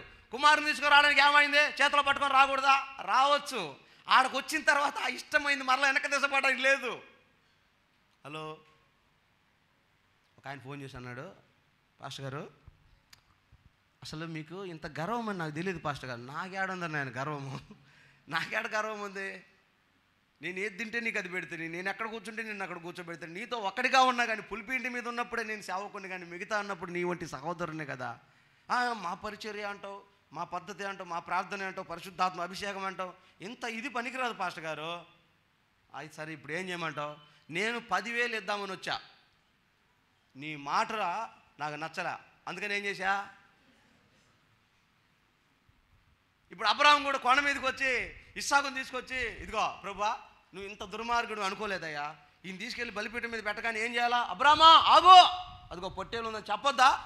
కత్తి నూరతా ఇంకా 4 సార్లు నూరతా చదువుతాడేమో, ఇంకా 4 సార్లు నూరతాను చదువుతాడు, ఇంకా పలకపోతుంటుంది. ఎత్తుతుని పడితే దెబ్బ పరిస్థితి ఏంది? అలాంటి ఆప్షన్ ఏమన్నా అబ్రహాంకి? లేదు. కొడుకుని తీసుకుని వెళ్ళాలి, పైన పెట్టాలి, బలి ఇవ్వాలి, బూడిద చెయ్యాలి. ఇక కొడుకు మరలా ఉండడు. అంతటితో అయిందా? కొడుకుని తీసుకొని వెళ్ళాలంటే 318 మంది ఇంట్లో పనివాళ్ళు అబ్రహాం ఇంట్లో లేక 99 ఏళ్ళకు పుట్టిన కొడుకు ఇంత కింద పడింటాడంట. వాడు రోజుకి ఎన్ని గంటలు? 24. ఎన్ని నిమిషాలు? సరదాగా చెప్పండి. 1440. అంటే ఒక్కొక్క మనిషి 20 నిమిషాలు ఎత్తుకున్నా కూడా ఒకరోజు సరిపోద్ది. వాడు ఉయ్యాల పండుకుంది ఎప్పుడు? వాళ్ళ అమ్మ ఒడిలో ఉండేది ఎప్పుడు? వాళ్ళ నాన్న ఒడిలో ఉండేది ఎప్పుడు? అసలు టైం ఉంటుంది ఇస్సాకు కింద పడ్డానికి? ఈగ వాలిద్దా ఇస్సాకు మీద? అలాంటి ప్రొటెక్షన్ Z+ కేటగిరీలో ఉన్నాడు ఇస్సాకు. ఆ బొడ్డను తీసుకొని అబ్రహాం బయటికి రావాలి. వాళ్ళ ఆవిడ ఎడుతుంది, ఆడికండి శారమ్మ అడిగిద్ది. అప్పుడు అబ్రహాం చెప్పాలా, కొండ మీద తీసుకెళ్ళి కత్తి తీసుకున్నారు కదా, మనం తీసుకుపోతున్నా, చీపురి కట్ట తిరగేస్తుంది, నువ్వు పోయి సావు, నీ భక్తి, నీ ప్రార్థన, నీ సావు, నువ్వు సావు. పొద్దుగోకు నాకు ఎందుకు, నా కొడుకు తిడతాను, మళ్ళీ నువ్వు చేసేది కాక మళ్ళీ నా కొడుకుని కూడా తెసపోతున్నావా? నువ్వు ఊరాక రాదు పోయి ఆ పాస్టర్ గారితో 24 గంటలు ఆయనకేం బాగానే తిరుగుతూ ఉంటాడు, ఆయనకి పెడతా ఉంటారు, ఆయనతో పాటు పోయి నీకు కూడా పెడతా ఉంటాడు. ఇదే కదా మనం మాట్లాడుకునేది, సాధారణంగా ఇదే కదా. ఇప్పుడు అబ్రహం వచ్చి వాళ్ళ ఆవిడ దగ్గరికి వచ్చి కొడుకుని తీసుకెళ్తున్నాను అమ్మాయి, దేవుడు బయలుదేరిపోమన్నాడు అమ్మాయి, పొర్రపాటున కూడా ఒప్పుకోదు సారా. ఎందుకన్నా ఎట్ట చెప్పగలవు అన్నయ్య అంటే, దేవుడు మాట్లాడుతున్నప్పుడు ఒళ్ళు దగ్గర పెట్టుకొని మాట్లాడాలి. అవునా కదా? ఒక ఎమ్మెల్యే, ఒక మినిస్టర్ గారు, ఒక కలెక్టర్ గారు వచ్చి మాట్లాడుతున్నాడు అనుకో, జేబులో చేతులు పెట్టుకొని అవును సార్ అంటమా? మరి అలాంటి యూనివర్సల్ లీడర్ ఆయన. ఇక ఆయన వచ్చి మాట్లాడుతుంటే, అమ్మాయి ఖచ్చితంగా వచ్చే సంవత్సరం నీ పిల్లడు పడతానంటే కట్టను పెట్టుకొని నేను నమ్మను అయ్యా అంటుందేమా. శారా నవ్వింది. ఏం నమ్మకం లేదా? దేవుడు అడుగుతున్న నమ్మకం లేదా? వెంటనే తడుముకోకుండా, అయ్యా నమ్ముతున్నానయ్యా, పొరపాటు నవ్వానయ్యా, క్షమించయ్యా, సరే చూసుకో, వచ్చే సంవత్సరం నీ కొడుకు నీ కౌగిట్లో ఉంటాడని చెప్పింది దేవుడు. ఆయన అంత నిర్లక్ష్యపాత్మ ఈ మనిషికి. ఒక్కోసారి మైండ్ బాగానే ఉంటుంది కానీ ఒక్కోసారి పనిచేయదు శారాకి. అలాంటి శారా లేక పుట్టిన వాడిని తీసుకొని వెళ్తే ఒప్పుకుంటుందా? సరే ఆమె ఒప్పుకుంది అనుకో. అబ్రహాము ఆశీర్వదించబడ్డాడు, చాలా దీవించబడ్డాడు. మీ అందరికీ తెలుసు, బెల్లం ఉంటే ఎవరు ఈగలు? ఈగలు ఎవరు? అదే చుట్టాలే. నువ్వు ఆశీర్వదించబడితే నీ దరిచేరిది ఎవరు తెలుసా? చుట్టాలే. దరిద్రతలు ఎవడు రాడు, ఆశీర్వాదంలో వస్తాడు. వచ్చినోడు ఊరుకుంటాడా? మావాడే, అంత పెత్తనం మందే అని ఏలు పెడతాడు. ఏం ఏలు పెడతాడు తెలుసా? రే 99 ఏళ్ళు పిల్లోడు పుట్టాడు రా, ఎంటికలు దారం కట్టు. ఎవరికి? ఇస్సాక్కి. ఎంటికలు దారం కట్టు, గవ్వలు కట్టు, సొక్కలు పెట్టు. ఎందుకమ్మా ఇవన్నీ? మిరప చేనుకు జిస్టి తగలకుండా పిడతలు పెడుతుంటారు. ఇప్పుడంతా అనుష్కాలు తమంతాలు పెడతారు, బొమ్మలు ఫ్లెక్సీలు వేసి పెడతారు. కానీ ఇంతకుముందు అయితే పిడతకి చుట్టూ సుక్కలు పెట్టి ఇక్కడ తగిలించి పెట్టేది. అప్పుడప్పుడు ఒక ఊరు పోతే వాడు పెడత అర్థం కాదు, పిల్లవాడు అర్థం కాదు. ఎందుకంటే పిల్లల ముఖం గుండ్రంగా ఉంటుందిగా. ఇక వాడికి ఇక్కడొకటి, ఇక్కడొకటి, ఇక్కడొకటి, ఇక్కడొకటి, ఇక్కడొకటి, ఎక్కడ కూడా పెడతారు ఈ మధ్య. పిడతకు పెట్టినట్టు పెట్టి పెట్టు అమ్మ, పెట్టకూడదమ్మ. దేవుడు ఎవరు స్వామి, మీ తాత పెట్టిండు, మీ నాన్న పెట్టి, మీ చేసిన లేని చుట్టం కదా, కలుపుకోవాలి కదా. ఇంతకుముందు లేడు, బ్యాగ్ తీసుకొని వచ్చినప్పుడు లేడు ఆ చుట్టం. ఆశీర్వదించబడ్డాక వస్తాడు ఆ చుట్టం. వీళ్ళందరికీ ఈగలు కాదు, కందిరీగలు లాగుంటారు అబ్రహం చుట్టూ. ఒక్కవేళ పిల్లోని పట్టుకొని అబ్రహం బయటకు వచ్చిందికో, అయ్యా మా ఊర్లో కూడా చర్చికి పోయే వాళ్ళు ఉన్నారయ్యా, ఇట్ట పిల్లల్ని దేశ పెళ్ళి ఇచ్చేవాళ్ళు నాకు తెలియదు అసలు. చేసిన భక్తి అంటారా అనరా? నిజం చెప్పండి, అంటారా అనరా? మరి ఇంతమందిని దాటుకొని అబ్రహాం రాగల? కొండ ఎక్కటం అంటే గబా గబా గబా ఊరికి పోయి ఎక్కటం కాదమ్మా. యేసయ్య చెప్పిన మాటకు తల ఇట్లా ఇట్లా ఊపకుండా సరేనయ్యా అనాలి. యేసయ్య చెప్పిన ఆ శ్రేష్టమైన, ప్రేమించే ప్రాణమైన ఆ అర్పణ నువ్వు చేత పట్టుకోవాలి, సమర్పణ చేత పట్టుకోవాలి. ఆ యేసయ్య కోరుకున్న ఆ సమర్పణని వెనక ముందు ఆలోచించకుండా, హలో ఇక మరలా ఇది నేను తీసుకెళ్తే దేవుడు నాకేమిస్తాడు, ఒకవేళ దేవుడు నన్ను మరలా నన్ను ఈ బూడిదలోంచి నాకు కాపాడి ఇవ్వగలడు, ఒకవేళ ఇవ్వకపోతే పరిస్థితి ఏంది, ఈ ప్రశ్నలు లేవు. ఆస్తి తీసుకెళ్ళి ఇచ్చేటివే, అయిపోయింది, వాడి చాప్టర్ అంతటితో క్లోజ్. ఈ తెగింపు, 3 మాటలు చెప్పా. దేవుడు ఏం చెప్తే దానికి సరే అన్న విధేయత రావాలి. అంతేగాని ఇప్పుడు అయ్యా పండగ అయిపోని, ఈ చలికాలం బాని, పొగాకు అయిపోని, పిల్లోడు బడికా నుంచి రాని, లోన్ రాని, ఈ డైలాగులే అబ్రహాం దగ్గర. విధేయత, యేసయ్య చెప్పిన మాటకు విధేయత చూపించాడు. యేసయ్య చెప్పిన ఆ సమర్పణ అబ్రహాం చేతపట్టుకున్నాడు. పట్టుకున్న సమర్పణని తెగింపుతో, అంటే వెనక ముందు ఆలోచన చేసే లేవు, దాన్ని యాజ్ టీజ్గా తీసుకెళ్ళి పర్వతం మీద తీసుకెళ్ళి ఆయన దగ్గర కూర్చున్నాడు. ఇలాగా కొండ మీదికి నువ్వు నేను వెళ్ళుదుముగాక. చప్పలు కొట్టండి గట్టిగా, దేవునికి మహిమ కలుగునుగాక. ఆమేన్, హల్లెలూయా. 3 మాటలు చెప్పా: విధేయత, సమర్పణ, తెగింపు. కొండ మీదకి ఒక మనిషి రావాలి అంటే ఈ 3 లక్షణాలు ఉండాలి. అంటే ఏ మనిషికైతే ఈ లక్షణాలు ఉంటాయో వాళ్ళు పర్వతం మీద ఉన్నట్టే. అక్షరానుసారమైన కొండ కాదు, ఆత్మ సంబంధమైన ఆలోచన అనే పర్వతం. రా పెద్ద నాకేమవుతారా, నేను కలెక్టర్ అవుతా. అబ్బో వీడి ఆలోచన కొండందయ్యో, కొండకేసిండు అయ్యో. విన్నారా? ఆలోచన కొండ, ఆత్మ సంబంధమైన ఈ పర్వతం నీ ఆలోచన విధానమే. అది నువ్వు ఎక్కాలి అంటే, యేసయ్య ఎక్కిన ఆ పర్వతంలోకి నువ్వు రావాలి అంటే యేసయ్యకున్న విధేయత నీకు ఉండాలి, యేసయ్యకున్న సమర్పణ నీకు ఉండాలి, యేసయ్యకున్న తెగింపు నీకు ఉండాలి. ఈ అనుభవాలు నీ జీవితంలోకి వస్తే నువ్వు పర్వతం మీదకి వస్తావు. నువ్వు పర్వతం మీదకి వచ్చావంటే నో డౌట్ నువ్వు రూపాంతరం చెందుతావు. నువ్వు ఒక దేవత, దేవుడి వల్ల మారిపోతావు. ఆదాముని అవ్వని మోసం చేశాడే సాతాను, ఈ పండు తింటే నువ్వు దేవుడు అవుతావు, దేవత అవుతావని. ఆ పండు జీవవృక్షం అని చెప్పి ఆ జీవము యేసయ్య శరీరము యేసయ్య రక్తములో మనకిచ్చాడే, ఇది జీవాహారం అని. ఆ జీవాహారాన్ని తింటున్న నీవు దేవత వలె మారాలి, రూపాంతరం చెందాలంటే ఆ కొండ మీదకి రావాలి. ఆ కొండ మీదకి రావాలంటే మొట్టమొదటి స్టెప్ విధేయత. మీలో చాలామంది భక్తి అంటే చందా తీసుకొచ్చి మందిరంలో ఇచ్చి, లేకపోతే పెద్ద కానుక తీసుకొచ్చి మందిరంలో ఇచ్చి అంగరంగ వైభవంగా భోజనాలు పెట్టి ఆర్భాటం చేసి ఇది కదంటారా భక్తి అంటే, ఇది కదంటారా ప్రార్థన అంటే అనుకుంటున్నారు. కానీ వాక్యంలో ఏం రాయబడిందంటే మొదటి సమూయేలు గ్రంథం 15వ అధ్యాయం, 2వ సమూయేలు గ్రంథం 15వ అధ్యాయం 22వ వచనంలో దైవజనుడైన సమూయేలు సౌలుతో ఆ మాట చెప్తాడు. మొదటి సమూయేలు గ్రంథం 15వ అధ్యాయం 22వ వచనం.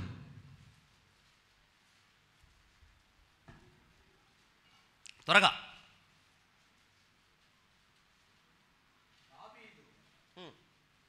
మొదటి సమూయేలు 15వ అధ్యాయం 22. అందుకు సమూయేలు తాను సెలవిచ్చిన మాటను ఒకడు గైకొనుట వలన యెహోవా సంతోషించునట్లు. ఆ మాట చూడండి అమ్మా. దేవుడు సెలవిచ్చిన మాటను గైకొంటే దేవుడు సంతోషించును గాని ఒకడు దహన బలులను అర్పించుట వలన ఆయన సంతోషించునా? బలులు అర్పించుట కంటే ఆజ్ఞను గైకొనుటయు మాట వినుట విధేయత. చప్పలు కొట్టండి గట్టిగా. దేవునికి మహిమ కలుగునుగాక. హల్లెలూయా. చూడండి దేవుడు చెప్తున్న మాట, బంగారు పల్లెల్లో భోజనం పెట్టు, అది పరలోక రాజ్యం తీసుకెళ్ళదు. లక్షల వేలు పోగేసి కొప్పేసి తగలబెట్టు, అవి పరలోక రాజ్యం తీసుకెళ్ళవు. మందిరం మొత్తం నువ్వే కట్టి, నో యూజ్. దేవుని మాటకు నువ్వు విధేయురాలు అవుతేనే నీ భక్తి నిన్ను మోక్షానికి తీసుకెళ్తుంది, పరలోక రాజ్యానికి చేరుస్తుంది, నిన్ను రూపాంతరంలోకి నడిపేస్తుంది. దేవుని మాట ఆజ్ఞకు లోబడాలంతే. యశన్న గారు చెప్పేవాడు, చెన్నై నుంచి ఒక ఆయన వచ్చాడంట యశన్న గారి దగ్గరికి వచ్చి, అన్నా అసలు ఈ తరంలో ఇంత సేవ అన్నతి కాలంలో ఎట్ట చేయగలిగావన్నా అని చెన్నై నుంచి వచ్చిన తమిళ్ పాస్టర్ ఒక ఆయన యశన్న గారిని అడిగితే, యశన్న గారు ప్రాక్టికల్గా చెప్పాడంట. ఆయనకు ఒక ఎగ్జాంపుల్ చెప్పాడంట. నా సేవ ఎదగడానికి ఆశీర్వదించబడ్డానికి కారణం చెప్పానా అని. ఆ వచ్చిన ఆయన ఇద్దరు కలిసి కుర్చీలో కూర్చొని మాట్లాడుతుంటే ఒక బెదరు లాల్చి వేసుకొని ట్రేలో కాఫీ కప్పు వాటర్ తీసుకొని వస్తూ ఉండాలి దగ్గరికి. బ్రదరు, ఆ బ్రదర్ పేరు ఏదో ఆనంద్ ఏదో రవియో ప్రసాద్ ఏదో పేరు, ఇదిగో తమ్ముడు ఒకసారి ఆగాడు. ఆ ట్రే కింద పడే, ఏం మాట్లాడు టపామని కింద పడేశాడు. ఆయన లేచి టపా టపా టపా చప్పలు కొడతానే ఉన్నాడంట. మ్యాటర్ ఆయనకు అర్థమైంది. హల్లెలూయా. ఇప్పుడు సింపుల్గా నేను ఎవరినైనా లేపి ఈ స్టాండ్ తీసుకుని ఆ మిక్సర్ పగల కొట్టాను అనుకో, అటు ఇటు చూస్తాడు. ఎందుకని? అన్నకేమైనా మైండ్ పోయిందా అని. నష్టమా లాభమా చూస్తా ఫస్ట్. రెండోది, పగిలిపోద్దామా అన్న, నాకు తెలియదా కొట్టమన్నాడు కదా పగిలిద్దని. ఆయనకు తెలీదా కింద వదిలే ఆ కప్పులో ఉన్న కాఫీ కింద పాడిపోద్దని, కప్పు పగిలిపోద్దని ఆయన తెలీదా? అంటే నేను ఏదైనా ఒకటి చెప్తే నా సహవాసంలో ఉన్నవాడు యాజ్ ఇట్ ఈజ్ దాన్ని చేసేస్తాడు అంతే. సాతాను వచ్చాడు, వాడు ఏదో చెప్పాడు, అది చెవిలో పెట్టుకున్నాడు, మనసులో పెట్టుకున్నాడు, ఆడి మాటలు విన్నాడు, ఏం లేవు. ఊర్లో వాళ్ళు 100 చెబుతారు, నీ తండ్రి మాట నీ రొండెల్లో గూడు కట్టాలి, కానీ లోకులందరూ చెప్పింది నీ మనసులో పెట్టుకుంటావా? నువ్వు పెద్ద కనికరమూర్తి, మరి ప్రపంచాన్ని ఉద్ధరించడానికి వచ్చు నువ్వు. మాకు తెలుసు ఆ కనికరము, ప్రేమ, దయ, అసలు అందరినీ నువ్వే చేసేది, ఉద్ధరించేది అంతా. మాకేమీ తెలియదు అసలు, మాకు అసలు కనికరమే లేదు. దుర్మార్గుడు బెదరు, దుర్మార్గుడు మోసం, అన్యాయం, నాకేమని తెలుసా? ఏమండే నేను బైబిల్ చదివానా, సేవ తెలుసా, యేసుప్రభు ఇదంతా మా నాన్నగారు చేసి సింపుల్ నా చేతికి మైకిస్తే హల్లెలూయా ప్రైజ్ లార్డ్ అని చెబుతాను నేను. నాకు అసలు ఉపవాసాలు తెలుసా, ఆకలి తెలుసా? లారీల్లో ప్రయాణం చేసిన రోజులు నాకు గుర్తున్నాయి. ఒక్క చపాతి కొనుక్కుని నలుగురు తిన్న రోజులు నాకు గుర్తున్నాయి. ట్రైన్ మెట్ల మీద కూర్చొని రాడ్లు పొడుచుకొని బొప్పి కట్టిన రాత్రులు నిద్ర ఉండలేక, లోపల సీట్ లేక, జనరల్లో కూర్చోలేక రాడ్లు పొడుచుకొని బొప్పిలు కట్టిన రోజులు ఉన్నాయి. అన్నం పెడతాడేమో ఎదురు చూసిన రోజులు ఉన్నాయి. సేవ ఊరకే ఇవ్వాల దేవుడు. దీని వెనకాల కన్నీటి గాథలున్నాయి. మాట ఒకటి చెప్తే తండ్రి మాటకు విధేయుడవ్వాలి. వెనకాల ఎన్ని రీజన్స్ ఉన్నాయి నాకు అనవసరం. దేవుడు చెప్పాడు చేయాలంతే. అబ్రాహాము తెలీదా? కొండ మీదకి రా, పిల్లల్ని తీసుకొని రా అన్నప్పుడు వాడిది ఏం పని అయ్యా, వాడు ఎందుకులయ్యా? అబ్రాహాము తెలీదా? ఈరోజు నువ్వు ఆశీర్వదించబడాలంటే నువ్వు నీ పిల్లల పర్వతం ఎక్కాలి, నో డౌట్ అంతే. కానీ ఒక రోజున ఈ మాటలు నువ్వు పెడచెవిన పెట్టి దూరం అవ్వు, ఆ నష్టం భయంకరంగా ఉంటుంది. ఆ రోజు నేను కాదు కదా, సాక్షాత్తు మన ప్రభు కూడా ఏం చేయలేడు. ఆయన మీద నిందేసుకో, రేపు నా మీద కూడా వేస్తారు. ఇప్పటికే వేస్తున్నారు. మీ చర్చకు వచ్చే వాళ్ళకి అప్పుల పాలు అయ్యారంటే నేను చేసుకోమన్నాను అప్పుల పాలు. నా మాటను ఇప్పుడు కూడా నీ అప్పు నేను కడతాను, నువ్వు ఎందుకు ఆశీర్వదించబడి నేను చూస్తా. నా మాటను నువ్వు ఎందుకంటావు? నువ్వు పెద్ద మోనార్కు అయితేవే. అమ్మలక్కలకి చెప్పలేము, అయ్యోళ్ళకి చెప్పలేము. ఇది ఎవరి కాళ్ళే ప్రెసిడెంట్లు అయిపోయినరు, ఎవరి కాళ్ళే గొప్పలు జ్ఞానవంతులు అయిపోయి ఎవరికి చెప్తే తింటారు మాటలు. అందుకనే ఒక పరిధి, సరిహద్దు ఒకటి ఉంటుంది. సముద్రం ఎంత తనకలాడినా హద్దు ఒకటి ఉంటుంది దానికి, అది దాటకూడదు. అరణ్యమంతా ఏలుకో. సింహం అయితే నువ్వు అయితే సింహానిగా, లేకపోతే పెద్ద పులివిగా నువ్వు ఏలుకో. అరణ్యం దాటి బయటకు వస్తే కుక్కను కొట్టినట్టు కూడా చంపుతారు నిన్ను. చంపరా? రాజస్థాన్లో చిరుతపులు వచ్చిందంట ఊళ్ళోకి. తలుపులు తీసి ఒక రూమ్లోకి పంపించారు. గోడలు ఇంత ఎత్తున్నాయి. ఇక కొడుతున్నారండి ఇంతలో రాళ్ళు తీసుకొని దాన్ని తుక్కురా కొడుతున్నారు. దానికి తలుపు తీస్తే మళ్ళీ మీ మొఖాలు చూడండి రాని అనే తపంతో ఉంది. అది తీస్తారా? సరిహద్దు దాటకూడదు ఏదైనా. నేను కూడా అంతే, నాకు ఒక సరిహద్దు ఉంది. పాస్టర్ గారు మీకు తెలియదు ఆ మాట నేను ఎందుకు అనిపించుకుంటా, నాకు సిగ్గులేదా? లిమిట్స్ ఉన్నాయి నాకు కూడా, నేను దాటను. అందుకే ఎవడు పాపం వాడు పోతాడు, ఎవడు కర్మ వాడికి వదిలేస్తా. చెప్పగలిగినంతవరకు చెప్తా. కొత్తగా అదే నేను చెప్తా, కొత్త చెప్పొద్దు నాకు, కొత్తగా బోధ నాకు నేర్పొద్దు. అబ్రహాం తిక్కలోడు కాదు. అబ్రహాం అడగలేదా? ఎందుకంటే వాడితే ఏం పని నీకో? నువ్వు కొండ ఎక్కమని నేను ఎక్కుతా, నా భార్య ఎక్కుతుంది, పిల్లడితో నీకేం పని? నాకు వాడే కావాలి. నా ఆస్తి మొత్తం రాసిస్తానయ్యా, నాకు అవసరం, నాకెందుకు నా డబ్బులు. సరదాగా మీరు మీకు మైండ్ ఉంది కదా, మీరు జ్ఞానం కదా, సింపుల్ లాజిక్ ఒక మాట చెప్తా. సర్వ సంపదలు కలిగిన దేవుడు ఆయన, అవునా కదా? సమృద్ధి గల దేవుడు, సకల ఆశీర్వాదములకు కారణభూతుడు, విశ్వమంతటికి కర్త, సమస్త నిర్మాణకుడు, సర్వ సంపదలు గల దేవుడు. ఆయనకి ఏమి ఇస్తాం మనం? ఏమి ఇస్తామండి? హలో, 10 రూపాయల సందా సరిపోదా? ఆయనకి ఎంత? యేసయ్యకి మన 10 రూపాయల సంద ఎంత? మరి ఏమి ఇవ్వగలం ఆయనకి? ఎంత సొత్తు ఎంత? ఆయనకి అది సరిపోద్దా? 1,00,000, కోటి, 10 కోట్లు, 100 కోట్లు, ఒక అమెరికా ప్రెసిడెంట్ పదవిని తీసుకొచ్చి ఆయన కాళ్ళ దగ్గర పెట్టి సరిపోద్దా? వాటన్నిటికి మించినోడు కదా. మరి ఆయనకి ఏం చేయగలం? మాటింటే చాలు. కోటు చప్పలు కోటు. ఎంత గొప్ప ఆశీర్వాదం. Praise the Lord. ఏమి చేయగలం ఆయనకి? అందుకంటే దహన బలులు వీటన్నిటికంటే ఆయన మాట వినట శ్రేష్టం. ఆ విధేయత కావాలి యేసయ్యకి. ఆ విధేయత కలిగి నువ్వు ఉంటే పర్వతం మీదకి వస్తావు. అసలు రావాలంటే ముందు నీకు అది రావాలి. No more reasons. ఇంకా అక్కడ మిగతా అన్ని చెప్పకూడదు. దాని వెనకాల నష్టం దేవుడికి తెలీదా? మీ కొడుకుని మొక్కలు చేస్తే అందరూ ఏమనుకుంటారు? ఇప్పుడు నిన్నెవరో ఒక అమ్మాయిని, ఆ ఘోరాలు నేను చెప్పలేనండి, చండాలమైన జీవితాలు. 6 నెలల పిల్లని కింద పెట్టి ఒకడెక్కి తొక్కుతున్నాడు. మీరు కూడా చూసే ఉంటారుగా, చూసారా? ఫేస్బుక్లో, యూట్యూబ్లో బాగా వైరల్ అయింది. ఎందుకు ఆ రకంగా దొక్కుతుందంటే దరిద్రం వాటానికంట. ఒక బాబా ఎక్కి 6 నెలల పసికందుని వేసి తొక్కుతున్నాడు. ఇంకొక ఆమె, ఆ అమ్మాయికి ఇంచుమించు ఒక 25-26 సంవత్సరాలు ఉంటాయి. ఈ బారు ఉన్నాయి రబ్బర్ పొలంలో, ఒక 4 బొంగు జాంబీస్ ఉంటాయి కదా, తడికలు చేసుకునే అలాంటి బద్దలు 4-5 కలిపి కొడుతున్నాడు. ఏందిరా అంటే దరిద్రం పోవటానికంట. ఇది భక్తి, ఇది భక్తి. మనం కొట్టించుకోవాలి చెప్పులతో, చేటలతో. మా ఊర్లో నాకు ఒకసారి జ్వరం వచ్చింది. మా అమ్మ నన్ను తీసుకొని, నాకు ఆలబడిపోతా ఉన్నా, నీరసం. అప్పుడు నా వయసు 11 సంవత్సరాలు 12 ఏళ్ళు ఉంటాయి. ఫస్ట్ నాకు జ్ఞాపకం ఉంది జ్వరం వచ్చిన ఫస్ట్. అంతకుముందు ఎన్నిసార్లు వచ్చినా నాకు తెలియదు. 12 ఏళ్ళ వయసు ఉంటుంది. మార్కాపురం మా ఊరు కూడా చెప్తున్నా, ఇప్పటికి వెళ్ళినా కూడా ఆమె ఆనవాళ్ళు చెప్తారు. జ్వరం వస్తే మా అమ్మ తీసుకెళ్తారు. రోడ్డున కనపడ్డ వాళ్ళందరికీ, అమ్మాయి రంగమ్మ ఏందా పిల్లవాడు అట్టున్నాడో అంటుంది ఒక ఆమె.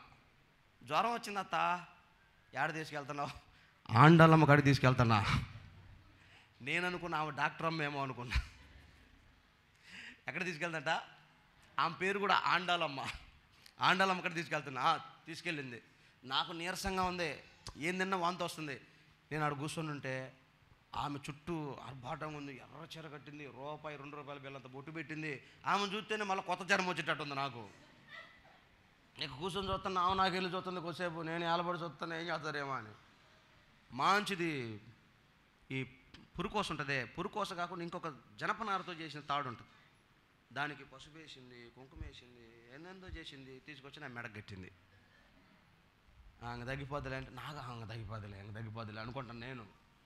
ఇక అంతటితో ఊరుకుందా, మళ్ళీ లోపలికి పోయింది. పిడికి నిండా బియ్యం పిండి ఉన్నట్టుంది, అదేం పిండి నాకు తెలియదు. అది పట్టుకొని ఔషధతుంది. 50 మండలం 4 తీసుకొని ఉంది పక్కన. నేను ఏం చేస్తుందేమో అనుకున్నా, మొఖాన్ని పెట్టి పెటామని కొట్టిందండి. ఈ పక్కంతా మొత్తం వరుసగా పోయింది, బ్యాన్ లేచాయి. ఇక మా అమ్మకి లేక పుట్టా కదా, కడుపు మండుతుంది ఆండాలమ్మ మీద. ఇంకా చాలే అమ్మ, ఆమె ఎందుకు వదులుతుంది? ఈ పక్క మళ్ళీ జరిసింది అట్నే. జ్వరం ఏమో కానీ వీటి దెబ్బకి తలనొప్పి, మెడ నొప్పులు వారం ఎక్కువైనాయి. అంటే ఇలాంటి కల్చర్లో నుంచి మనం వచ్చాం కదా, ఇట్లాంటి మనల్ని నడిపిస్తున్నాయి కదా ఇప్పటిదాకా. అవన్నీ చూసినప్పుడు జనాలు ఏమనుకుంటారు? మాట్లాడరా? ఇప్పుడు అబ్రహాం పిల్లవాడిని తీసుకొచ్చి పైకి తీసుకొచ్చి ఇట్లాంటి బలి, ఇలాంటి ఆరాధన చేస్తే జనాలు ఏమంటారు? ఎగతాలు చేయరా? అసహ్యంగా మాట్లాడరా? ఏం భక్తిరా ఇది, ఏందిరా నువ్వు చేసేది అనరా? చుట్టాలు, బంధువులు, స్నేహితులు అడ్డగోలుగా మాట్లాడరా? కానీ అవన్నీ తెలుసు, ఇలా మాట్లాడతారని దేవుడికి తెలీదా? దేవుడికి తెలీదా? నువ్వు చర్చికి వస్తున్నావమ్మా, నువ్వు చర్చి వస్తుంటే నీ వెనకాల మాట్లాడే మాటలు యేసయ్యకి తెలీదా? నీ కర్మ కొద్దీ నువ్వు చేసుకుని అయితే నీ తిప్పలు నువ్వు పడు, ఆయనకు అసలు సంబంధమే లేదు. కానీ ఆయనతో సంబంధం వలన కలిగే అవమానమైన, కలిగే నిందైనా దానికి రెట్టింపు ఘనత ఇవ్వడానికి దేవుడు నిన్ను అక్కడికి నడిపిస్తున్నాడన్న వాస్తవం.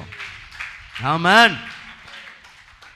ఆయన చెప్పిన మాట అది నష్టమా కష్టమా? ఆ మాట వింటే నీకు శోధన వస్తుందా? ఆ మాట వింటే నీకు కన్నీళ్ళు వస్తాయా? ఆ మాట వింటే నిన్ను అవమానిస్తారా? ఆ మాట వింటే నీకు నష్టమా? ఇను. యేసయ్య మాట వెనకాల ఉన్న ఆశీర్వాదం అంతా ఇంత కాదు. అబ్రహాముకు తెలుసు. ఎట్ట తెలుసయ్యా?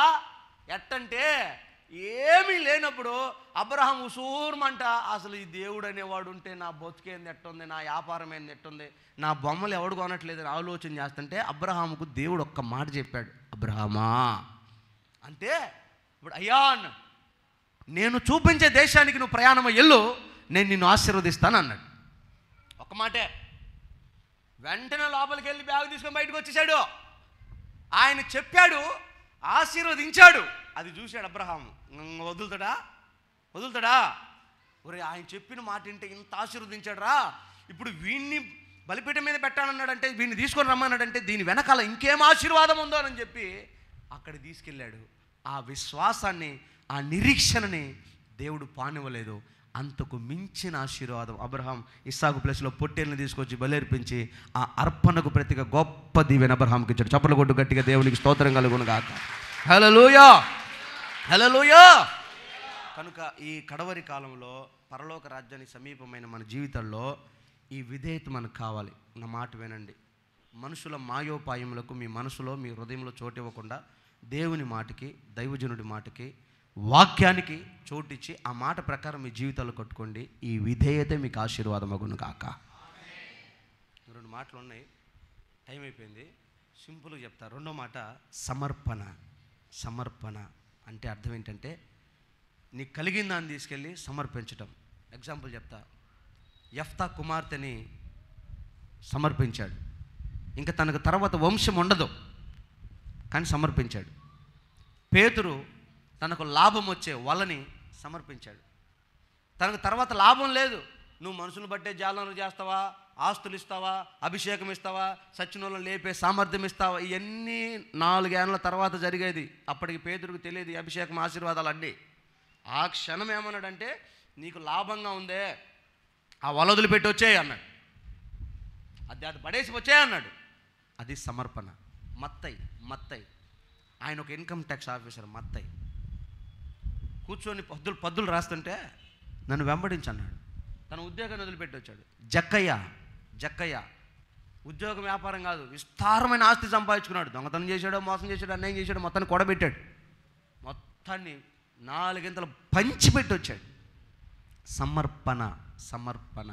ఇక తర్వాత నష్టం వస్తుంది, లాభం వస్తుంది, నాకు ఉపయోగం ఉండదు, ఇవన్నీ ఏముండవు, సమర్పించేయటమే. అందుకే దైవజనుడు నేను పౌలు ఒక మాట అంటాడు. తిమోతికి రాసిన 2వ పత్రిక 1వ అధ్యాయం 12వ వచనంలో ఒక్క మాట చదవండి, నేను ముందుకెళ్తాను. ఆ హేతువు చేత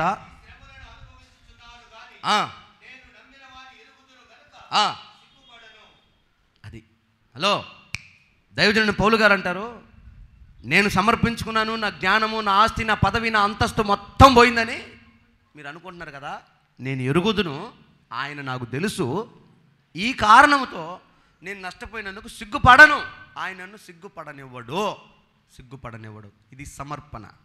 మనం అప్పచెప్పామంటే ఇంక అప్పచెప్పాము అంతే, ఇంక స్తోత్రం అయిపోయింది. అది సమర్పణ జీవితం. మరలా లాభ నష్టాల గురించి లెక్కలేసుకోకూడదు సమర్పణ జీవితంలో. ఇది సమర్పణ కలిగిన భక్తి. దేవుడి కోసం ముందుకెళ్ళటమే ఇస్తున్నామలో. చివరగా ఇంకో మాట అండి, తెగింపు. ఏంటిది అది? తెగింపు. ఇంకొకసారి తెగించాను. మనం ఉత్తతోటికి తెగిస్తుంటాడు ఒక్కొక్కడు.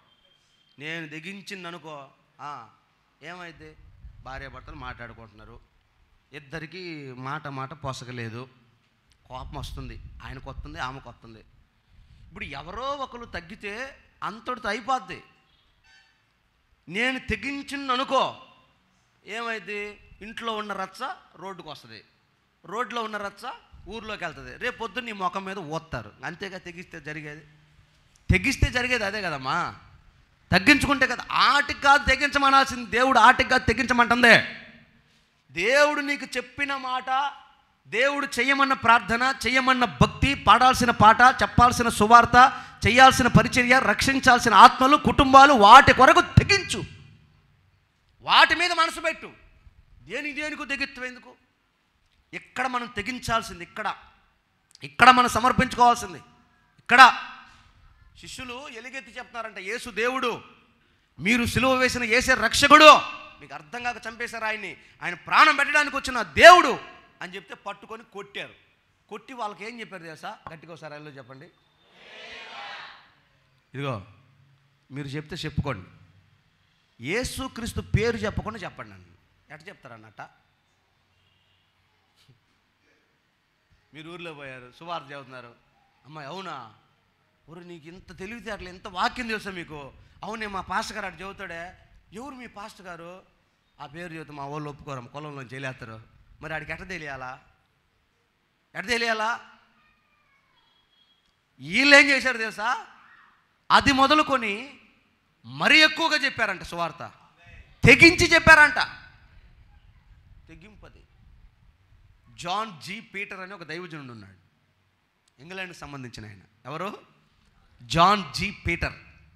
ఆయనకు ఒక ఆశ కలిగింది, ఎట్లాగైనా సువార్త చెప్పాలి, అనేకులను సంపాదించాలి, రక్షించాలి. చూస్తే కొండేపులు 50 మంది సేవకులు, పెరిదేపులు 10 మంది సేవకులు. ఏంది స్వామి, ఇంటికి ఒక పాస్టర్ ఉన్నట్టున్నాడు, వీళ్ళకి మనమేం చెబుతాంలే. ఎవరికి సువార్త చెప్పని బ్యాచ్ ఎవరన్నా ఉన్నారంటే అదిగో ఆ దీవిలో ఒక సముద్రం మధ్యలో ఒక దీవి ఉంది, అక్కడ నరమాంస భక్షకులు ఉన్నారయ్యా, వాళ్ళ దగ్గరికి పోతే తింటారయ్యా వాళ్ళని. అట్టయితే నేను వాళ్ళకెళ్ళి సువార్త చెబుతా. ఇక ఈయన మొత్తం సిద్ధపాటు కలిగి ఆయనకు సువార్త చెప్పాలని సంఘంలో ప్రార్థన చేసుకొని ప్రేరేపించబడి అందరితో ప్రార్థన చేసుకున్నాడు. అమ్మా మన జీ పీటర్ గారు నరమాంస భక్షులకు సువార్త చెప్పడానికి వెళ్తున్నట్టు అందరూ ప్రార్థన చేద్దాం. అందరూ ప్రార్థన చేశారు. ఆయన బ్యాగ్ తీసుకున్నాడు. కూటమి అయిపోయిన తర్వాత పక్కన కూర్చోబెట్టు. ఇదిగో బెదరు, ఇదిగో జాన్సన్ బెదరు, అసలు నీ కొండేమి గురించి తెలుసా? అసలు ఆ ఊర్లో నువ్వు బతుకుతావా? తింటరా స్వామి, నిన్ను తింటరు నిన్ను అని చెబుతున్నారు ఆయనకి. నరమాంస భక్షులు నిన్ను తింటారు అంటే ఈయనంటాడు, ఆల్రెడీ నేను తెగించిన బెదరు. అది ఇప్పుడు ఏందంటావు? ఇప్పుడు నేను చచ్చిపోతా, ఎప్పుడు చచ్చిపోతాను తెలియదు. మట్టిలో పెడితే పురుగులు దాన్ని తింటాయిగా, తింటాయి. చచ్చినాక పురుగులు తినే కంటే బతికినాక వాళ్ళకి ఆహారమై వాళ్ళని రక్షిస్తానా అన్నాడంట ఆయన. కొడు చెప్పంలో ఇది తెగింపు. ఒక డేవిడ్ లివింగ్స్టన్, ఒక విలియం కేరీ, ఒక అయ్యర్ దొర, ఒక క్లౌ దొర, వాళ్ళకి ఏం చెప్పారు తెలుసా? ఇండియా వెళ్తున్నాను, దోమలు ఎట్లుంటుంది సంపుతాయిరా నాయన, దోమలు కుడితే చచ్చిపోతారు. అలెగ్జాండర్ చచ్చాడు దోమ కుట్టి. యుద్ధవీరుడు కాదు, దోమ కుడితే చచ్చాడు అలెగ్జాండర్. నువ్వు పోతున్నావు అక్కడికి, పట్టుకుంటే మాసిపోయే అందం నీది, తెల్లటి చర్మం నీది. వాళ్ళు ఎట్లుంటారు తెలుసా? బాక్సులు ఉంటుంటారు ఇండియన్స్, బ్లాక్ టైగర్స్. వాళ్ళ మధ్యలోకి పోతున్నావు నువ్వు, దోమలు కూడా చంపేస్తా నిన్ను. ఆ వాతావరణానికి సెట్ కాదు, ఆ భోజనం సెట్ కాదు. వాళ్ళు తెగించారు, భారతదేశాన్ని రక్షించి చచ్చిపోతామన్నారు. హల్లెలూయా. ఇది తెగింపు. అబ్రహాము కూడా ఎంతోమంది చెప్పుండని. ఇంకో మాట చెప్పినా, నాకు ఇక్కడ అబ్రహాం ఒక్కడి తెగింపు కాదు, ఇస్సాకు తెగింపు కూడా కనపడుతుంది. పనోళ్ళు అడుగుతున్నారు, అయ్యా యాడకయ్యా దేవుడు బలిపీఠం కట్టి బలిర్పించమన్నాడయ్యా, అందుక సరే పద మేము కూడా వస్తామని. ఓ 10 మంది పనోళ్ళు ఇస్సాకు కట్టెలు నిప్పు అన్నీ తీసుకొని బయలుదేరారు. కొండదాకా వచ్చిన తర్వాత అబ్రహాం ఏమనంటే, మీరందరూ ఇక్కడ ఆగండి, నేను ఇస్సాకు వెళ్ళి బలిర్పిస్తాము. సరే పెద్ద ఆయన చెప్పాడు, యజమానుడు లోబడాలి. సరే ఏడే ఉందామని ఒళ్ళు దగ్గర పెట్టుకొని కనిపెట్టుకొని ఉన్నారు. కేకాస్తాడేమో రే అంటే పరిగెత్తాలి గబుక్కున. ఆయన పిలిచాడు కదా, ఒకసారి గట్టిగా వెళ్ళి చెప్పండి. కనిపెట్టుకొని ఉన్నారు. ఇస్సాకు పైకి వెళ్తున్నాడు. ఇస్సాకు పైకి వెళ్ళేటప్పుడు ఇస్సాకు అడిగాడు, నానా నిప్పు ఉంది, కట్టెలున్నాయి, బలి పశువు ఏది నానా అని అడిగాడు. అంటే ఇస్సాకు కూడా మ్యాటర్ తెలియదు. ఇస్సాకుతో అబ్రహాం ఏమన్నాడంటే, నానా దేవుడు చూసుకుంటాను నాన్న అన్నాడు. పైకి వెళ్ళిన తర్వాత మ్యాటర్ రివర్స్ అయింది. అబ్రహాం ఇస్సాకు కాళ్ళు కట్టేశాడు, చేతులు కట్టేశాడు. ఇప్పుడు కనుక ఇస్సాకు వాయో వామో ఈ ముజ్జులో నన్ను చంపాడయ్యో అన్నాడు అనుకో, కింద ఉన్న పరిస్థితి ఏంది? 3 గంతుల్లో పైకి వచ్చేస్తారు వాళ్ళు. సామాన్యులు కదా, అబ్రహాముతో ఉన్న 318 మంది 5 రాజులను తుక్కు రేగొట్టారు వాళ్ళు. అలాంటి యుద్ధ వీరులు ఉన్నారు కింద. ఒక్క మాట ఇస్సాకు కేక పెట్టిండా, ముందు అబ్రహాం దెయ్యం భయం పట్టిందని తుక్కురే కొడతారు ముందు మహేశ్వరు పెట్టాడు. అబ్రహాం దయ్యం పట్టిందేమో, పిల్లల్ని చంపుతున్నాడని అబ్రహాం ముందు కాలు చేతి నల్లగొట్టి పెడతాడు ముందు. అసలు ముసలాడా నీకు పోయింది, చివరి దినాల్లో మైండ్ పోయింది నీకు, పిల్లల్ని చంపుతావు నువ్వు కత్తి తీసుకొని అని. కానీ అబ్రహాము చేసే ఆ క్రియలకి ఇస్సాకు ఒబీడియన్స్ చూడండి. ఎప్పుడైనా ఆలోచన చేశారు ఈ కోణంలో మీరు? అంటే ఏందిరా ఈ ముసలోడు నా కాలు చేతులు కడతాడో, నన్ను బలిపశు అంటాడు, నన్ను చంపుతాడు ఏంటి? అప్పుడు ఇస్సాకు వయసు 4 ఏళ్ళు అంట, 4-5 ఏళ్ళు. నిప్పు పెడతాడు ఏందని ఒక్క కేక పెట్టలే, మౌనమైపోయి ఇస్సాకు తండ్రి చిత్తముకు లోబడ్డాడండి. ఇస్సాకు ఏమైనా కానీ పెట్టి కత్తి నూరేటప్పుడైనా ఇస్సాకు మనసు చెలించలా. ఇప్పటితో నా జీవితం అయిపోద్ది కదా, తల్లి ప్రేమను వదిలేశాడు, తనని ఎత్తుకొని పెంచి ముద్దాడిన స్నేహితులు, బంధువర్గం, ఆత్మీయులు, ఆప్తులందరిని వదిలేశాడు, బలిపీఠం మీదకి వచ్చేసాడు. ఇప్పుడు ఒక్క దెబ్బ పడితే తల మండే వేరైపోద్ది. ఒక్క కేకేస్తే నన్ను బతికిస్తారు కింద ఉన్న వాళ్ళు వచ్చి. ఈ ఆలోచన ఏమి ఇస్సాకు జీవితంలోకి రాలేదండి. నా యేసయ్య నన్ను కోరుకున్నాడా, బా నేను అంత ధన్యుణ్ణి. 4 ఏళ్ల వయసుకి 5 ఏళ్ల వయసుకే అంత ఆత్మీయత ఎదిగి ఇస్సాకు ఆ పర్వతం ఎక్కి విధేయుడై సమర్పించుకొని తెగించాడు యేసయ్య కోసం. అన్నీ తెలిసిన ముసలోడు సమర్పించుకోవడం, తెగించడం, విధేయత చూపించడం కాదు, ఏమీ తెలియని పసివాడు ఆ స్థలంలో సమర్పించుకుంటే ఆ క్షణం అబ్రహాము ఎత్తిన కత్తికి ప్రతిగా తండ్రి పొట్టేలై కుమారుడి రూపంలో వధించబడిన గొర్రె పిల్ల అయ్యాడు. చప్పలు కొట్టు గట్టిగా. దేవునికి స్తోత్రం కలుగును గాక. హల్లెలూయా. ఒక్క నిర్ణయం కాంప్రమైజ్ అయిపోతూ ఇంకా ఉందిలే అని రోజులు గడిపేసుకుంటూ సమయం కోసం చూస్తూ ఉంటే అంత లాస్ అయిపోయి జబ్బు ముదిరిన తర్వాత డాక్టర్ కూడా ఏం చేయలేడు చూసావా, చేయి దాటిపోయింది అంటాడు చూసావా. ఆ స్థితికి రాకముందే నీవు, నీ కుటుంబము, నీ పిల్లలు ఒక్క నిమిషం మానిటర్ చేయి. 24 గంటలో 20 నిమిషాలు, 2 నిమిషాలు నీ పిల్లల స్థితి ఏంటి, నీ భార్య స్థితి ఏంటి, నీ భర్త స్థితి ఏంటి, నీ కుటుంబం యొక్క ఆత్మీయ స్థితి ఏంటి, వీడు సస్తే నరకాన్ని పోతాడా పరలోకాన్ని పోతాడా, అసలు ప్రార్థన అనుభవం ఉందా, విశ్వాసము భక్తి ఉన్నాయా అని మానిటర్ చేసి ఆ విధేయత, ఆ సమర్పణ కలిగిన తెగింపుతో కూడిన భక్తిలో నీవు ఆ రూపాంతరమని ఆ పర్వతం మీద కనుక రాగలిగితే అక్కడ దేవుడు నీకిచ్చే ఆశీర్వాదం మహిమకరంగా దిగి వస్తుంది యేసునామములో. హల్లెలూయా. ఆ మహిమ నువ్వు పొందుతావు. ఆ మహిమలో ఇక నీకు ఆకలేస్తుందా, పేదరికం ఉందా, దరిద్రతలో ఉన్నావా, కష్టం ఉందా, కన్నీళ్ళు ఉందా, నీకు పట్టవు. నేను రాత్రి మందిరం దగ్గర నుంచి వచ్చేసరికి మందిరం ముందు ఒకడు పండుకో ఉన్నాడు. నేనేమైనా అలసిపోయి పండుకున్నామో అనుకున్నా. అలసిపోయి పండుకోలే.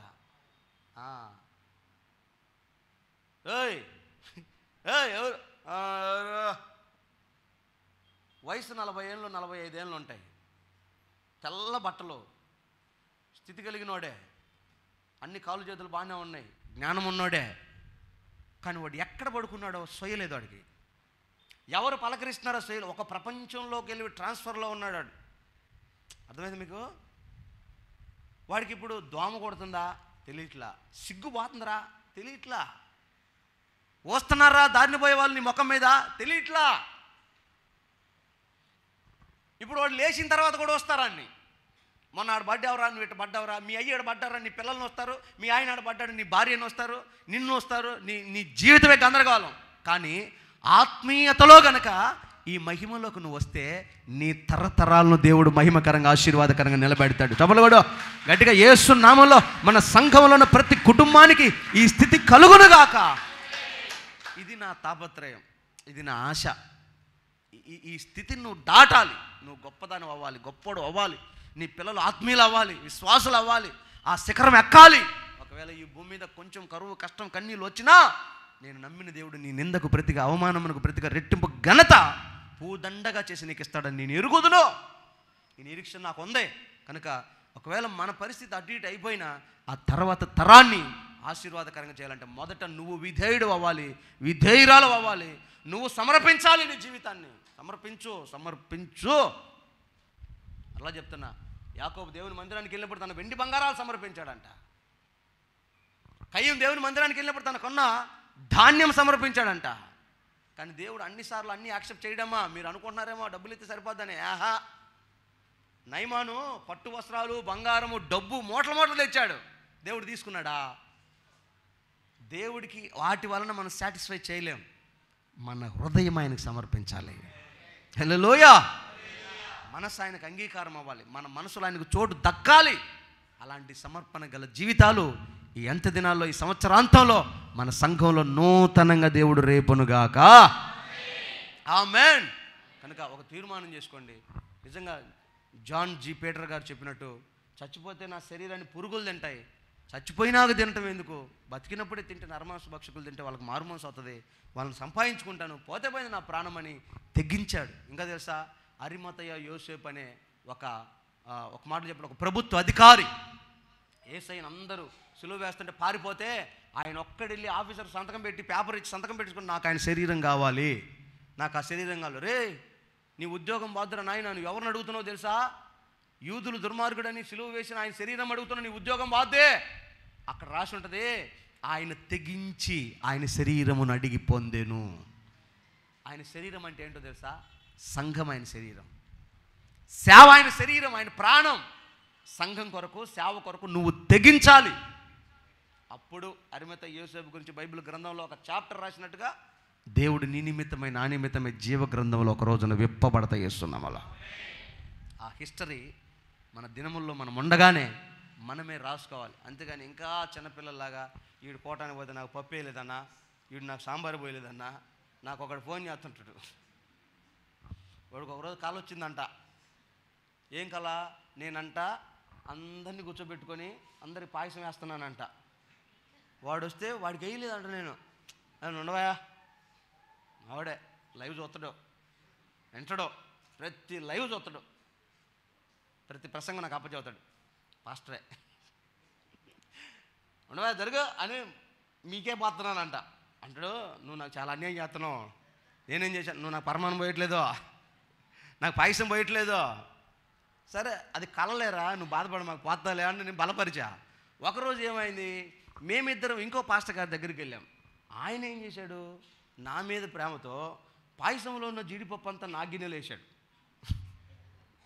వీడికేం పాయసం, ఇద్దరికి పాయసం వేశాడు, జీడిపప్పులన్నీ ఎత్తికి నా గిన్నెలో వేసాడు. నాకు ఈ విషయం తెలియక జీడిపప్పు ఉన్న గిన్నె వాడికిస్తుంటే పాస్టర్ నువ్వు ఇది తీసుకుంటాడు. జీడిపప్పు ఉన్న గిన్నె వాడికిస్తాను, నాకు తెలియదు కదా. ఆయనేమో జీడిపప్పు అంతా ఆడి గిన్నెలు వేసాడు, ఆడిపోద్దామని. ఇదిగో జాన్సన్ మీద నువ్వు ఇది తీసుకో, అది తీసుకో. వాడు ఇవన్నీ గమనించాడు. అరే నీ గిన్నెలో జీడిపప్పు ఉంది, నా గిన్నెలో జీడిపప్పు లేదు అని చెప్పి బాధపడ్డాడు. నేనేం చెప్పాలనుకున్నానంటే, దేవుని పరిచర్య కొరకు ఒక మనిషి ఈ తీర్మానం చేసుకొని దేవుని కొరకు వస్తే ఈ వ్యక్తిగత ఆ లేమితనం అనేది ఉంచడు. దేవుడు ఖచ్చితంగా మనల్ని ఆశీర్వదిస్తాడు. ఎంతవరకు నిన్ను దీవించాలో, భూమి మీద ఎంతవరకు ఆశీర్వదించాలో అవి ఇస్తాడు, అనుగ్రహిస్తాడు. అంతే. నువ్వు అది నమ్ము, నువ్వు ప్రార్థన చేసుకొని తీర్మానం చేసుకో. అంతేగాని ఈ చిన్నపిల్లల చేష్టలాగా నాకు ఈ పెట్టలేదు, అవి పెట్టలేదు, అవి చేయలేదు. నువ్వు నియమంలో ఉన్నావు, సర్వశక్తుని నీడలో ఉన్నావు, నువ్వు సామాన్యుడు కాదు, గుర్తుపెట్టుకో. ఒకసారి గట్టిగా అల్లు చెప్పు. నేను చేస్తే రూపాయి 10 రూపాయలు చేస్తా, ఆయన చేస్తే ఎన్నిసార్లు చెప్పమంటావు? కూటం పెట్టి అందరూ బొరుగులు, పప్పులు, బెల్లము, బూంది కలిపి గిన్నె తీసుకొని వస్తుంటే తీసుకో తలా కొద్ది పిడికెట్ తీసి తలా పిడికెట్ తీసుకుని అంటే ఆ మొసలు లాంటిది బయట కొంగ పెట్టి నువ్వేయ్యా, నువ్వేయ్యే. ఎందుకని? ఈ ముసిల్ని పట్టుకుంటే కొనుక్కొనికితే ఇవి పట్టుకొని పైకి లేపేసరికి ఆ లిఫ్ట్ మొత్తం ఊడిపోయి మొత్తం కింద గిన్నె వస్తాయి. అందుకని నువ్వేయ్యా. నేను ఎవరిని వస్తుంది కదా, పట్టుకున్నంటే గట్టిగా పట్టుకుంటా, పిడికెడితో పెడతా, నువ్వేయ్యా. అందుకే నువ్విస్తే, నేనిస్తే కొంచెమే ఉంటుంది, ఆయన ఇస్తే ఆయన చెయ్యి పెద్దదే, ఆయన బాహు పెద్దదే, ఆయన ఇస్తే సమృద్ధి ఉంటుంది. అందుకే నా దగ్గరికి ఎవరైనా పాస్టర్ ఆదరికంతో వచ్చేవారు, నాయన ఈ దరిద్రం నేను ఎప్పుడో చూశాను, నేను ఇస్తే నీకు 1000 ఇస్తాను, ఆయన పట్టుకోరా, ఆయన ఆశీర్వదించిందంటే నీ దరిద్రం తెల్లరేళ్ళకి బాగా చేస్తున్నాం. మళ్ళీ ఆయన దగ్గరికి రా, ఆయన పట్టుకో, ప్రార్థన చేస్తా. నీ ఆకలి నాకు తెలుసు, నీ పేద నేను ప్రార్థన చేస్తా. నేనేం చేయగలను చెప్పు, ఎంత చేయగలను? నేను అందుకే అడుక్కునే వాళ్ళని నేను ఎంకరేజ్ చేయను. ఎందుకని చేయనంటే, ఇప్పుడు పోలియో ఉండి లేని స్థితిలో ఉంటే సరే అనుకోవచ్చు, అసలు నేను దాన్ని కూడా ఒప్పుకోను. ఎందుకంటే ఈయన ఎవరో ఉన్నాడు కదా, కాళ్ళు చేతులు లేని, మొండెం లేని ఒక ఆయన, ఏం పేరు స్టీఫెన్ హాక్ కాదు, ఏం పేరు అదే, నిక్కు ప్రపంచంలో ఐక్యరాజ్య సమితి గుర్తించిన అన్ని దేశాలు తిరిగాడు. కొన్ని లక్షల మందికి యేసయ్యను పరిచయం చేసి బాప్తిజం ఇచ్చాడు. స్విమ్మింగ్ చేస్తాడు, డ్రైవింగ్ చేస్తాడు, వంట చేసుకుంటాడు, స్నానం చేస్తాడు, బట్టలు వేసుకుంటాడు. అసలు కాలు చేతులు లేవు ఆయనకి. ఎట్లా సాధ్యమైంది? నన్ను ఈ స్థితిలో పెట్టాడంటే నాకు సామర్థ్యం నా యేసయ్య ఎప్పుడో పెట్టుంటాడు అంటాడు ఆయన అడిగితే. ఆయనే అంతలో మాట మాట్లాడితే కాళ్ళు చేతులు అన్నీ పెట్టుకొని దిగాలు మాకు వేసుకొని కొండేపులు ఎవడున్నాడు సరదాగా జోబులో చేతులు పెట్టుకొని ఒక 50 చిల్లరవా, ఎవరికైనా తగిలిండా 50 చిల్లరారా, 5 రూపాయల చిల్లర అంటే న్యాయం. కానీ సింపుల్గా ఒక 50 చిల్లర ఎత్తువా అంటే నేను ఇంకా 100కి అడుగుతుండేమో అనుకునేది. నాకు తెలియదు కదా. అయ్యా నాకంటే డబ్బులు ఉండవు, అసలు బండిలో డీజిల్ ఉంటే చాలా ఎంత దూరమే పోయేసి వస్తుంటే నాకేం పని ఉంటుంది. ఒక్కోసారి కూటంలో అందరు సందాలు వేస్తుంటే నేను ఉసరమాట చూస్తుంటా. అయితే దైవజనులు నాకు మాట, యసన్న గారు ఒక మాట చెప్పాడు, ఒరే నిన్ను మీ అమ్మ కానుకలు పెట్టి లేచేసిందిరా దేవుడికి, ఇప్పుడు నువ్వు ఎక్కడ ఉన్నావు? కానుకలు పెట్టిలో ఉన్నా. నువ్వు మళ్ళీ కానుకేసేది అందరా, ఆ కానుకలు తీసి ఆనకేతవా, నువ్వే కానుకరా అని చెప్పాడు. నాకు ఆ ధైర్యం ఉంది.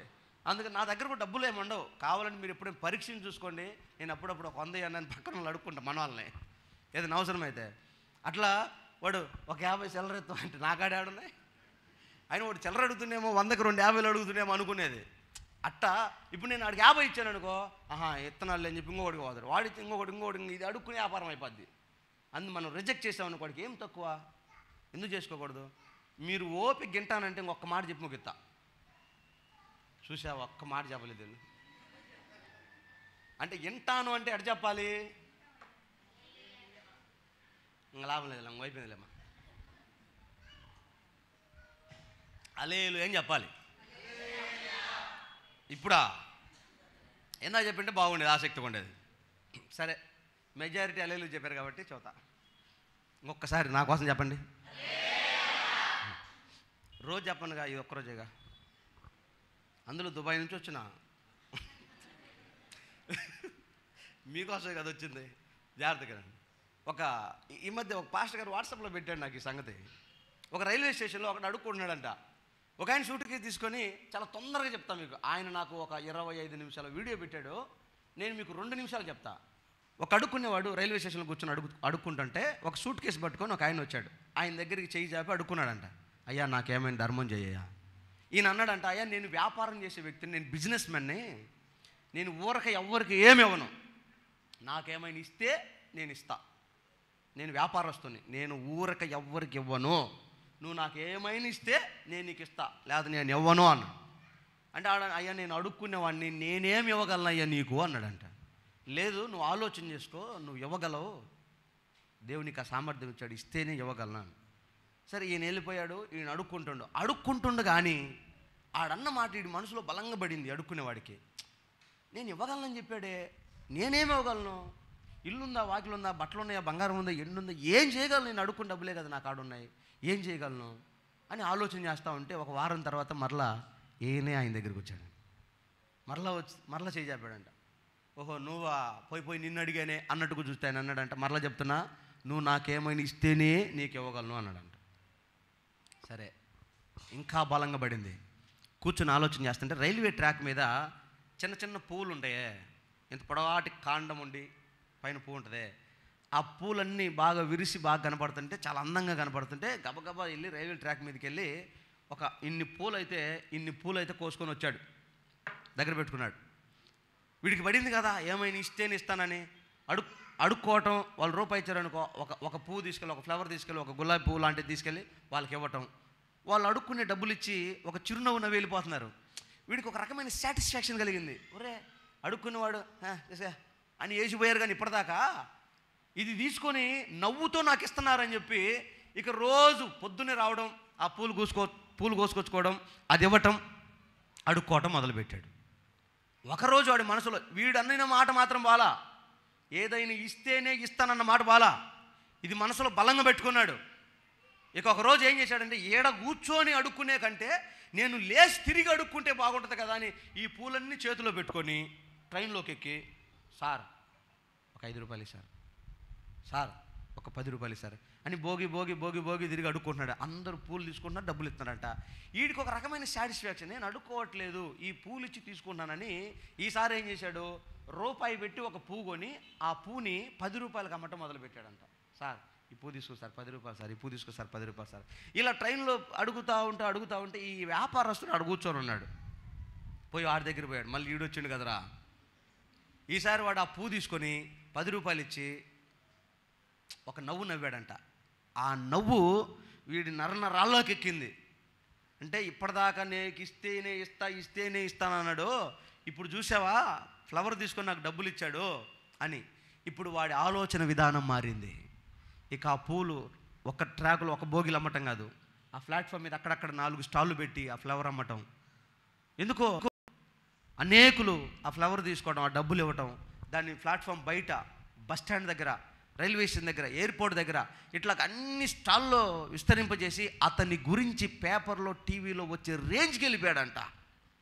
చప్పట్లు కొట్టకూడదా?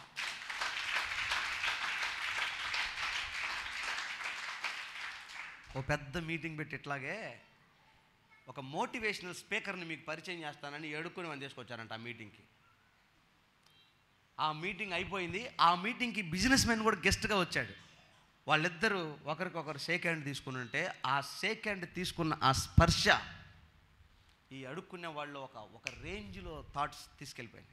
అంటే నేను చెయ్యి జాపి నాకేమైనా ధర్మం చేయ్యా అన్న నేను, నాకు ఇస్తేనే ఇస్తానన్న వ్యాపారస్తుడితో సమానంగా కోటేసుకొని షేక్ హ్యాండ్ తీసుకునే రేంజ్కి ఎదిగానా?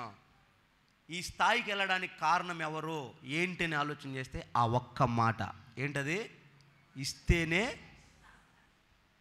ఇప్పుడు అంటాడు దేవుడి దగ్గర ఊరికి అడుక్కోమాకంట్రా, నువ్వు దేవుడికి ఏం చేయగలవో చెయ్యి. పరిచయం చేయగలవా? ప్రార్థన చేయగలవా? ఆత్మలు సంపాదించగలవా? చందా ఇయ్యగలవా? సేవకు ఖర్చు పెట్టగలవా? కూటం పెట్టగలవా? నువ్వు చేసి దేవుణ్ణి అడుగు. దేవుడు ఎందుకు కూడా చూద్దాం. ఈ మాట నన్ను బలపరిచింది, వాస్తవం అనిపించింది. అందుకే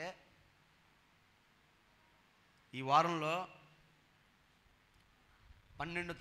ఈ వారం 27వ తారీఖు నుంచి ఉపవాసాలు ప్రారంభిస్తా. అవి ఎంత దూరం వెళ్ళి ఎక్కడ ఆగుతాయో నాకు తెలియదు. ప్రభు చెప్పాడు, నేను స్టార్ట్ చేస్తున్నా. ఆయన ఆపమన్నప్పుడు ఆపుతా. ఎవరైనా ప్రార్థన సహకారం కావాల్సిన వాళ్ళు ఎప్పుడైనా రావచ్చు. ఈ వారం అంతట్లో నేను ఎక్కడికి వెళ్ళను, ఎవరికి డేట్లు కూడా ఇవ్వను. ఇప్పటికీ 4-5 డేట్లు అక్కడక్కడ ఇచ్చా, వాళ్ళకు మాత్రం వెళ్తా. ఇంక ఈసారి ఎవరైనా ఫోన్ చేస్తే నేను ఇవ్వను, ఎందుకంటే ప్రభుకి ఇచ్చా డేటు. ఇక ఆయన డేట్ ఇచ్చా కాబట్టి ఆయనతోటే ఉంటా, ప్రార్థనలోనే ఉంటా. ఈ వారంలో రావాల్సిన వాళ్ళు ఎవరైనా ప్రార్థన అవసరం ఉన్న వాళ్ళు వ్యక్తిగతంగా రావచ్చు, మాట్లాడవచ్చు, ప్రార్థన చేయించుకోవచ్చు. వచ్చే వారం క్యాలెండర్ల గురించి కానీ, పరిచర్య గురించి కానీ, ఉపవాస కూటాల గురించి కానీ, 31st నైట్ గురించిన ఆ ఆరాధన క్రమాల గురించి కానీ అన్నిటి గురించి వివరిస్తా. కానీ ఇది మొదలుకొని మరొకసారి ప్రభు పేరట చెప్తున్నా, ఈ అంత్య దినాల్లో ఈరోజు దేవుడు ఏ మాట అయితే మనతో మాట్లాడాడో ఆ మాటను మనసులో పెట్టుకొని ఒక మంచి మనస్సాక్షితో ఆ మాటలు స్థిరపరుచుకొని తీర్మానం చేసుకొని ప్రార్థన చేసుకుందాం. ప్రభు రాకడ ఆలస్యమైతే కొండేపిలోనే దుబాయ్ సేట్లు లేవాలేస్తున్నాం వల్ల. హల్లెలూయా! ఎందుకు ఎవడో ఎవరి కోసమే అవుతాడు.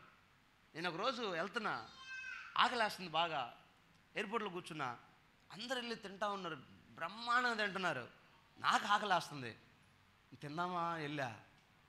సరే తింటే డబ్బులు అయిపోతాయిలే, మందిరం జరుగుతుంది, కాఫీ తాగుదాంలేని కాఫీ అంతా అన్నా. వాడు ఏదేదో పేర్లు చెప్పాడు ఇంగ్లీషులో, నాకు రాదుగా. ఇప్పుడు మీకులాగే నేను కూడా చెప్పినప్పుడు భక్తి చేసి ఉంటే ఆశీర్వదించబడేవాళ్ళు మీరు, చెప్పినప్పుడు చదువుకొని ఉంటే చక్కగా వచ్చేది నాకు. అప్పుడు నేను చదువుకోలేదు, ఇప్పుడు మీరు భక్తి చేయాలి. అట్ట అయింది వ్యవహారం. సరే ఏదో చెప్పాడు, ఏదో క్యాప్ ఇచ్చినా అంట. ఎంత అన్న? 450, 450 రూపాయల. సరే వద్దులేని కూర్చున్నా. కూర్చొని ఆలోచన చేస్తా ఉన్నా. లోక సంబంధమైన వ్యాపారాలు చేసుకునే వాళ్ళు, శరీరం కోసం, లోకం కోసం, జీవోడంబం కోసం బతికేవాడు డబ్బు చూడకుండా కావాల్సింది తీసుకొని తిని ఖర్చు పెడుతున్నాడు. ప్రభువా నేను నీ సేవ చేస్తున్నాను, నా ఆకలిందయ్యా, నా ఆకలిందయ్యా. నిజంగా ఇట్లాంటి సాక్ష్యాలు ఎన్ని చెప్పగలను, కానీ నా మనసులో నన్ను ఆశీర్వదించాలేస్తున్నాములో నువ్వు ఎంత ఆశీర్వదించినా నేను ఖర్చు పెట్టను. ఎందుకంటే ఆకలి తెలుసుగా నాకు, పెట్టలేను. పెట్టేవాడిని అయితే ఇప్పుడు ఇన్ని లక్షలు పెడుతున్నా, ఇంట్లో సరిగా మంచం లేదు నాకు తెలుసా, కూర్చునే కుర్చీ లేదు, పాతది బీరువా. మా అమ్మ నా బాధ చూడలేక బట్టలన్నీ మంచం కింద పెట్టుకుంటుంటే పాతది బీరువా ఆటోలో వేసి పంపించింది. ఎన్ని చోట్ల ఉంటాయి దానికి. పెట్టలేక కాదు, మనసు రాదు తొందరగా, ఏముందిలే చూద్దాంలే, మనకేం పనిలే అని మనసు. కానీ దేవుడు ప్రేమ కలిగినాడు, ఆశీర్వదిస్తాడు, ఆశీర్వదించాడు, తక్కువేం చేయలేదు. కానీ ఆ క్షణం కూడా చూడు, నేను కూర్చొని ఆలోచన చేస్తుంటే మా బ్యాచ్లో ఒక పాస్టర్ వచ్చాడు. నేనేం చేశానంటే, ఆ ముందే బ్రదరు నన్ను ఎక్కడో చూసావా? చూడలేదు పాస్టర్ గారు. నన్ను చూడపడడం ఏంటి, నీ ఫోన్లో నేను ఉన్నా. నా ఫోన్లో ఉన్నావా? గబా ఓపెన్ చేశాడు, యూట్యూబ్ ఓపెన్ చేయి, జాన్సన్ వాయిస్ కొట్టు, సబ్స్క్రైబ్ చేయించా. ఈడేం చేసాడు, ఆ పక్క పోయి ఈ వీడియోలు చూసే పనిలో ఉన్నాడు. ఈ వీడియోలు చూస్తుంటే అతనికి మారు మనసు పడుతుంది, ఆప్యాయత కలుగుతుంది మన మీద. ఇక ఫోన్ ఆఫ్ చేసి ఎదుగుతున్నాను నేను ఎక్కడున్నానా అని. చూసి నన్ను పట్టుకొని, బ్రదరు దా కాఫీ తాగుదాం రా అన్నాడు. సరే కాఫీ తాగుదాం పదా. తీసుకెళ్ళిన తర్వాత KFC చికెన్ డబ్బా, Thums Up bottle, glass, large, medium, small కాదు లార్జ్ మంది, పెద్దది, ఇంత పెద్ద గ్లాసు థమ్సప్, KFC చికెను, ఇంకేదో రకరకాలు 4-5 రకాలు తీపిచ్చి ఒక ట్రేలో పెట్టించి కూర్చోబెట్టి, తిను పెదరు తిను అని నాకు తినిపిస్తా కూర్చొని. ఎంతమంది అవుతారు పెద్ద చర్చికి? ఎక్కడ మీ సేవ? అడ్రస్లు అడుగుతున్నాడు. నేను ఏం చెప్తున్నానో తెలియదు కానీ ఆకలి మీద బిర్రుగా మొత్తం తిన్నా. అరకే చికెన్ తిన్నా, ఉట్టి చికెనే అరకే తిని మొత్తం తాగేసా. అంటే మన అవసరతలు తీర్చే దేవుడు మనకు ఉన్నాడని చెప్తున్నా. ఆయన అన్యాయస్తుడు కాదు. లోకం కోసమే అంత చేసిన దేవుడు. ఇంకా చెప్పమంటే తన ప్రాణం పెట్టాడండి మన కోసం. ఇంకా ఏం చేయగలడు ఆయన? ఏమైనా చేయగలడు. అంత ప్రేమ గల దేవుడు. అర్హత మాత్రం సంపాదించుకుని చాలు. మనం అర్హత సంపాదించుకొని, అమ్మా సర్టిఫికేట్ తీసుకొని వస్తే నేను ఏదో ఒక ఉద్యోగం ఎత్తా, ఓ సూర్మంట వస్తే ఏమెత్తా? నేను ఇచ్చిన పక్కనైనా అసలు నీకు దయా దాక్షను కరుణ కటాక్షం ప్రేమ ఆప్యాయత మంచి నీతి నియమం ఉన్నాయా? ఎందుకురా వాడికి ఎట్టితో ఉద్యోగం సర్టిఫికేట్ లేనివాడు కానీ అడగడా? అదే వచ్చి నియమం ప్రకారం వచ్చావనుకో, అర్హత ఉందిరా వాడికే, 10వ తరగతి పాస్ అయిన రా అని చెప్పొచ్చు, చూపించవచ్చు. దేవుడు కూడా అంతే. ఉట్టిగా నిన్ను ఆశీర్వదించాలని నీ పక్కన సైతాన్గాడు అంటాడు. నిన్ను ఆశీర్వదించాలని ఆడు కూడా సింపుల్గా నన్ను కూడా క్షమించి నన్ను కూడా రాజ్యంలో తీసుకో అంటాడు.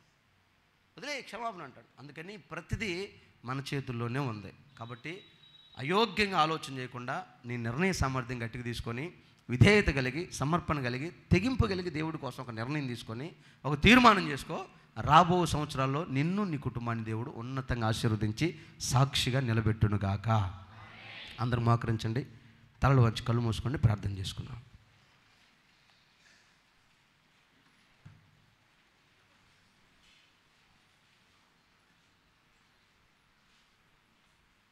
ఒక్క క్షణం అందరూ అలాగే మోకరించి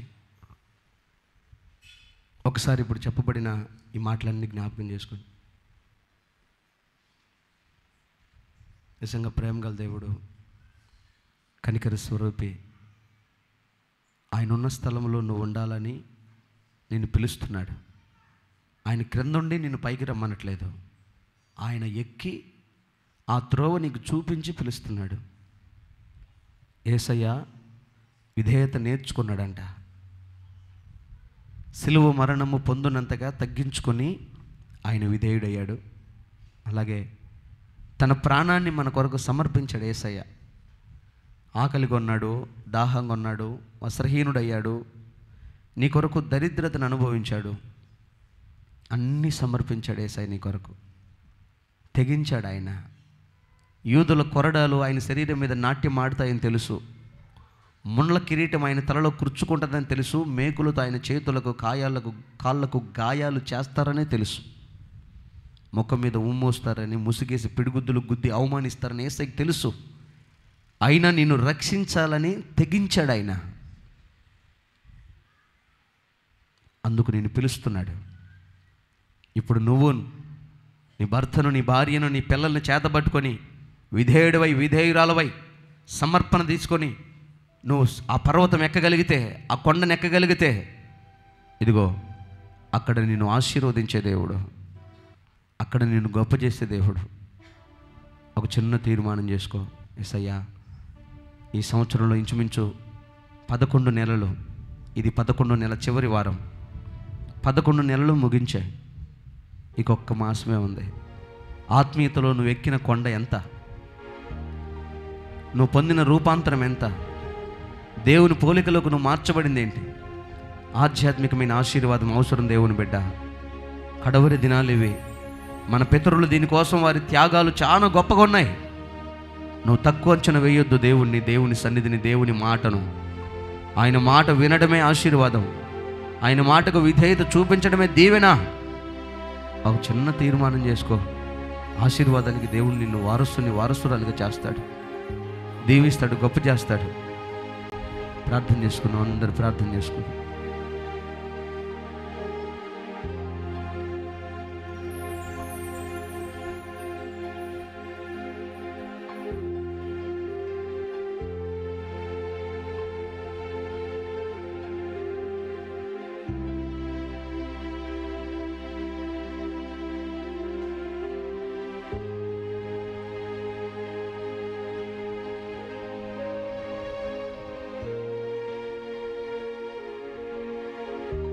ప్రేమాశక్తి గల తండ్రి, పరిశుద్ధుడా, జీవాధిపతి, మీకు స్తుతి చెల్లిస్తున్నామయ్యా.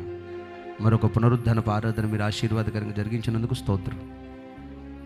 ఈ ఆరాధనలో మీ మాటలు విని ఆలకించి తీర్మానంతో ప్రార్థించుకున్న వారందరినీ మీరు ఆశీర్వదించండి. మీ రాజ్యంతో వచ్చినప్పుడు నీ సన్నిధిలో మోకరించి చేతులెత్తిన ఏ ఒక్కరిని మరువక యేసయ్యా అంతవరకు కాపాడి ఈ రాజ్యాన్ని చేర్చుకోమని ఈ కృపగల హస్తాలకు అప్పగిస్తూ నీ సన్నిధిని తీర్మానంతో ప్రార్థించుకుని ఒక్కొక్క బిడ్డను ఆశీర్వదించమని మరొకసారి ఈ పునరుద్ధానపు ఆరాధనలో సజీవులుగా చేర్చి జీవపు మాటలు మాకు అందించినందుకు స్తుతి చెల్లిస్తూ నజరేయుడిని యేసు శక్తిగల నామంలో ప్రార్థించి వేడుకుంటున్నాం తండ్రి, ఆమేన్.